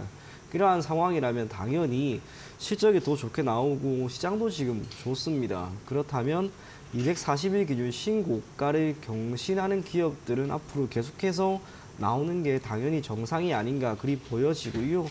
그게 의미하는 것은 지금 시점에서 신고가를 경신하려고 하는 기업들, 기술적으로 보았을 때 목전에 있는 기업들이 한 번 더 시세를 내일 시장이 좋을 때 또 나올 수 있지 않을까 그리 생각이 됩니다. 그래서 옵션 만기입니다. 전반적으로 아까 이야기 드린 것처럼 수급이 지금 참 괜찮습니다. 그래서 내일 시장이 한 번은 더 튈 것이다 라고 생각을 내심하고 있는데요. 그러한 움직임이라면 아마 신고가 나오는 기업들도 나올 겁니다. 그래서 오늘 기준으로 여러분들이 천천히 집에 가셔서 차트 움직임을 한번 보시면서 신고가가 나올 수 있을 만한 기업들 한번 찾아볼 것을 권해드리겠습니다. 네, 무엇보다 실적 위주로, 실적이 좋은 성장주 위주로 체크해 보시면 좋을 것 같은데 내일도 240일 기준으로 신고가 기록할 수 있을지 그 차트의 흐름 한번 차분히 체크해 보시면 좋을 것 같습니다. 자, 대표님은 어떻게 생각하실까요? 내일 어떤 전략으로 시장 맞이해 보면 좋을까요? 일단 지금 보면 이제 섹터별로 계속 돌면서 그쵸. 좋아지는 모습이 나오고 있고요. 네. 이제 물론 이제 특정 섹터들 전력 설비라든지 반도체 일부 종목들, 그다음에 요즘에 생성형 AI 관련된 종목들, 소프트웨어 종목들 같은 종목들이 좀 급등하는 모습을 보이고 있기 때문에 추격 매수를 잘못하면 또 조정받을 때 굉장히 또 고통받으실 수 있습니다. 그러니까 이제 추격 매수보다는 갖고 계신 포트 내에서 조정을 좀 하시고 수익 많이 난 건 좀 줄이시고 수익이 좀 안 난 것들 중에 이거는 좀 버려야 될 종목인지 여부를 좀 체크하시는 게 중요할 것 같고요. 지금 너무 흥분하시는 필요는 없다. 그리고 또 반도체 포트가 너무 없다라고 하시는 분들은 오늘 좀 많이 쉬었죠, 반도체 종목들. 조금 그냥 사놓으셔야 된다. 대표 종목들 중심으로 좀 사놓으실 필요가 있을 것 같고요. 2750, 60선이죠. 이제 고점은 2779인데 그러면 3월 26일 날 기록했던 고점을 내일 돌파할 수 있느냐 여부가 아마 내일은 아마 핵심일 텐데 그때를 가만히 생각해 보면 3월 26일 날 미국 채권 금리가 10년물이 한 4.2% 정도 했습니다. 지금 한 4.4 정도 하거든요. 물론 이제 추세가 중요하기 때문에 이제 꺾였기 때문에 다시 올라간다라고 보시면 되고 지금 아마 그런 채권 금리 차트 보시면 뭐 코스피 지수랑 반대로 이제 엎어놓으면 딱 맞습니다. 흐름은 맞기 때문에 여전히 미국의 국채 금리가 내일 밤에 어떻게 움직일지 여부도 좀 지켜보실 필요 있을 것 같고요. 저는 걱정하는 게 2,700 고점을 다달할 수는 있겠지만 여기서 또 외국인들이 갑자기 선물을 매도한다든지 차익 실현한다라고 하면 또 한 번 고점에서 한번 눌릴 가능성, 그다음에 한번 쉬어갈 가능성이 높을 수도 있다. 그러면 이럴 때는 좀 현금 비중을 그래도 한 20%에서 30% 정도는 좀 만들어 놓으시면 또 한번 기회를 줄 때 대응을 하기 쉽지 않겠나 생각하고 있습니다. 네, 우선 오늘 밤에 미선물 어떤 흐름을 가져가게 될지 그리고 또 내일에 외국인이 어떤 수급 상황을 보이게 될지 그 부분은 체크해 보셔야 할 것 같지만 그래도 고점을 향해서 한 번 더 도전해주지 않을까라는 희망을 품게 됩니다. 이럴 때는 무엇보다 차분하게 안전하게 대응하시는 게 중요할 것 같고 이럴 때 반도체 한번 가져가고 싶다 하신다면 대형주 위주로 좀 차분하게 찾아보시는 게 어떨까라는 생각이 듭니다. 자, 그럼 이러한 측면으로 내일 시장을 맞이해야겠다라는 생각이 드셨을 텐데 그렇다면 어떤 종목 공략해 보면 좋을까요? PB님 내일 공략주는 어떻게 되실까요? 네, 저는 VT라고 하는 기업입니다. VT, 네. 앞서 이야기한 실적 그리고 240일 기준 신고가 기대감 해당 기업이 다 가지고 있는 게 아닌가 그런 생각이 들어서 한번 가지고 와봤고요. 동사는 화장품 판매입니다. 우리가 전통적으로 화장품 판매라고 하면은 중국향 매출이나 매수에 꽤나 많이 집중이 되어 있는데 동사의 경우에는 일본향 매출이 꽤나 높습니다. 그러다 보니 중국에서 어떤 문제가 생겼을 때 사실상 큰 충격이 없다라고 생각하시면 좋을 것 같습니다. 1분기 기준 실적도 괜찮았습니다. 매출은 전년 동기 대비 120% 증가한 1,055억 원 수준이었고요. 영업이익은 3,200%나 증가한 210억 원 수준입니다. 이러한 흐름이 당장 꺾일 것이다라고 하는 그런 생각보다는 올 한해 이러한 실적 전망은 계속해서 밝다라고 하는 것에 여러분들이 조금 더 초점을 맞추었으면 좋겠습니다. 화장품 섹터 자체의 움직임도 지금 괜찮습니다. 아무래 보시피 LG생활건강 큰 기업을 시작으로 해서 그 아래에 있는 많은 기업들의 움직임도 지금 개선이 되고 있는 상황이고요. 그리고 해당 섹터의 움직임이 당장 적어도 특정 분기만에 실적이 크게 무너질 일은 없을 것이다라고 하는 그런 전망은 주가에 고스란히 우리가 묻어낼 수 있는 게 아닐까 그런 생각이 듭니다. 주가 흐름도 괜찮습니다. 지난해 9월과 11월 두 번에 걸친 고점을 우선은 올해 4월에 다 돌파를 했습니다. 그러한 가운데 주가가 5월 2일에 23,400원 고점을 찍고 약간의 조정이 나오고 있다 하더라도 전반적인 주가의 움직임 자체는 계속해서 지금 우상향입니다. 앞서 이야기한 것처럼 시장은 상당히 저는 괜찮을 것이다 라고 생각을 한다는 점에서 결국 240일 기준 신고가를 경신하는 시점은 그리 멀지 않는 선에서 오지 않을까 그리 보여지고요. 동사에 대한 최근 증권가에서 리포트가 목표 주가가 3만 원까지 제시가 되었습니다. 그래도 그런 가격까지 올라가기에는 당장은 어려울 것 같으니 1차적으로 24,500원 정도를 목표가로 잡아보시고 손절 가격은 19,500원 제시해 드리도록 하겠습니다. 네, 이렇게 화장품 관련주 가운데 VT를 오늘 공략주로 이야기해 주셨습니다. 사실 저희가 파이널샷에서 VT를 몇 차례 좀 확인해 봤던 종목인데 지금 실적 측면에서도 신고가 그 기준에서도 딱 맞아 떨어져서 주가 흐름이 긍정적이다, 상당히 괜찮을 것이다 라고 이야기를 해주셨습니다. 지금 이 시점에서도 계속 한번 더 체크해 보시면 좋을 것 같다라는 생각이 듭니다. 자, 그럼 대표님이 오늘 가져와 주신 공략주는 어떻게 되실까요? 네, 과장님과 좀 본의 아니게 네. 예, 마음이 통하셨나 봐요. 저도 화장품 갖고 나왔는데 네, 화장품 관련주 어떤 종목이실까요? 4월 말부터 갑자기 이제 그 화장품 애널들이 선케어 자꾸 얘기하고 있는데 네. 갑자기 또 이제 언론들이 또 갑자기 얘기를 하고 있습니다. 예, 그러면 이제 관심을 가져달라는 얘기로 들으시면 될 것 같고요.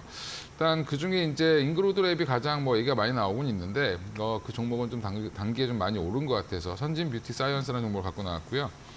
일단 24년도는 미국, 그러니까 그 전에 23년도, 그다음 작년에 한 해를 이끌었던 화장품의 하두는 미국과 일본이었습니다. 그러니까 이쪽에서 얼마나 많이 팔리느냐. 그리고 또 하나 브랜드상으로는 인디 브랜드였는데 이 인디 브랜드들이 잘 팔리면서 미국에서 굉장히 좋았는데 주로 이제 기초 화장품이라든지 색조 화장품 위주로 갔다라고 하면 올해는 자외선 차단을 중심으로 한 선케어 제품으로 이제 실적이 기대가 된다라고 좀 얘기를 하고 있고요.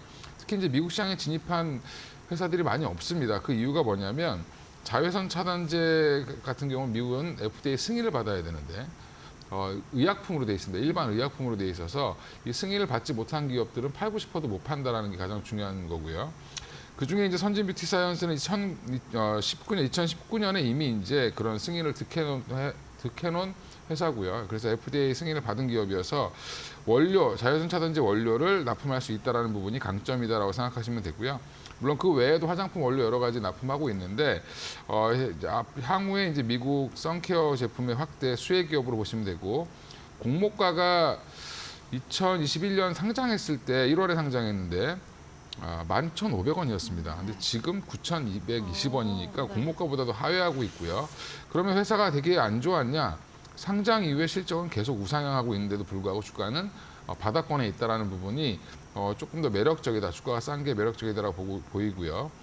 최근에 외국인들 중심으로 좀 수급이 좀 들어오고 있고 오늘은 기관들도 좀 들어오고 있어서 단기적으로 보나 중기적으로 보나 매력 있는 종목이다. 오늘 윗골을 좀 달긴 했지만 내일 조정이 나와도 물려도 괜찮은 종목이다라고 보고 있고요. 목표가 12,000원, 그다음에 손절가는 8,400원으로 잡아드리겠습니다. 네, 지금 특히나 화장품 관련주 가운데서도 선케어 섹터에서 좀 이목을 받고 있는 종목이다. 서진 뷰티 사이언스 잡아주셨는데 지금 뭐 단기적으로도 괜찮고 중장기적으로도 괜찮다라고 이야기를 해주셨는데 그래도 예. 버티는 우리 투자자분들 입장에서는 예. 우선 좀 호흡을 짧게 가져가시는 게 더 좋을까요? 일단 시가총액이 아직 1,000억대 초반이기 때문에 네네. 라이트하게 움직일 가능성이 있고요.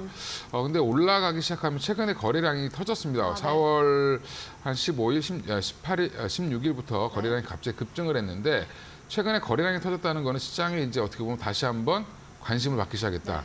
데뷔는 어떻게 보면 2021년도에 했는데 다시 한번 쉬었다가 복귀했다. 네. 연예인으로 따지면 다시 이제 복귀한 거죠. 재기를, 네. 예, 그래서 지금 이럴 때 그러면 7,000원부터 올라왔는데 너무 부담스러워라고 얘기하시겠지만 사실은 주봉 보면 이제 돌아서는 분위기죠. 그럼 전고점 향해서 다시 돌파 시도를 할 가능성이 높다라고 보고 대응하시면 좋을 것 같습니다. 네, 이렇게 매력적인 가격 포인트일 때 사실 매력도를 느끼면서도 불안해하실 수도 있을 것 같습니다. 하지만 지금의 흐름상 좀 기대해봐도 좋지 않을까라는 생각이 듭니다. 이 종목도 내일 어떠한 흐름 가져가는지 집중해서 확인해 보시면 좋을 것 같고요. 그럼 저희는 두 분과는 오늘 여기에서 인사드리겠습니다. 오늘도 감사드립니다.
계속해서 이데일리 TV 뉴스 전해드립니다. 첫 번째 소식입니다.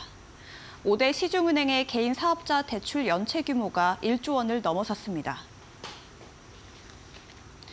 고금리 상황이 지속되면서 대출 원리금을 제때 상환하지 못하는 소상공인과 자영업자 등이 크게 늘어났기 때문입니다. 금융권에 따르면 5대 시중은행에서 한 달 이상 연체된 개인 사업자 대출 총액은 1분기 말 기준으로 1조 3,560억 원으로 작년보다 37.4% 증가했습니다. 한국은행은 지난해 말 금융안정보고서에서 고금리 가운데 자영업자의 소득 여건 개선이 지연되고 상업용 부동산 시장이 부진한 모습을 보일 경우 취약 차주를 중심으로 부실 규모가 확대될 수 있다고 경고한 바 있습니다. 쿠팡이 1분기 사상 분기 매출액 9조 원을 넘겼지만 영업이익이 크게 하락하면서 당기순이익은 적자 전환했습니다. 쿠팡에 따르면 1분기 매출은 9조 4,505억 원으로 작년과 비교해 28% 늘었습니다. 하지만 지난 2022년 2분기 당기 순손실을 기록한 이후 7분기 만에 318억 원의 손실을 기록했습니다. 영업이익도 2022년 3분기 첫 흑자를 달성한 이후 전년 동기와 비교해 꾸준히 상승 추세였지만 이번에는 531억 원을 기록하면서 전년 동기 대비 61% 감소했습니다. HD 현대 마린솔루션이 오늘 코스피 시장에 상장했습니다. HD 현대 마린솔루션은 오늘 공모가 83,400원보다 96.52% 오른 16만 3,900원에 거래를 마쳤습니다. HD 현대 마린솔루션은 LG 엔소리오 최대 규모의 IPO로 주목을 받았습니다. 기관 수요 예측에서는 국내외 총 2,021개 기관이 참여해 경쟁률 201대 1을 기록하면서 공모가를 희망밴드 상단에 확정했습니다. 이어진 일반 청약에서도 225.8대 1의 경쟁률을 보였으며 올해 최대 청약 증거금 규모인 약 25조 원을 모았습니다. 앞서 이데일리TV가 진행한 IPO 전문가 서베이에서 시장 참여자 중 가운데 90%는 이번 IPO 흥행 가능성이 높다고 답한 바 있습니다. HD 현대 마린솔루션은 상장을 통해 마련된 자금을 물류센터 구축과 국내외 항만 창고 확보, 선박 관리회사 인수와 클라우드 관리체계 구축, 수리조선도 네트워크 구축 등에 활용해 글로벌 친환경 선박 개조 시장을 선도하고 디지털 솔루션 기반의 플랫폼 기업으로 전환을 가속화합니다. 서울에서 6억 원 미만에 거래된 아파트 비중이 역대 최저 수준을 기록했습니다.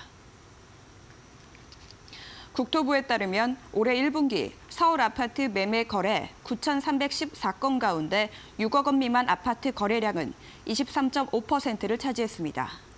반면 15억 원 이상의 아파트 매매 거래 비중의 경우 역대 최고 비중을 차지했습니다. 서울 25개 자치구 가운데 6억 원 미만의 아파트 거래 비중이 가장 높은 곳은 도봉구였고 15억 원 이상의 아파트 거래 비중은 서초구가 가장 높았습니다. 경제맘레 측은 고금리 등의 영향으로 한 채 선호 현상이 지속되면서 서울에서는 6억 원 이하 중저가 아파트는 점점 찾기가 어려워질 것이라고 분석했습니다.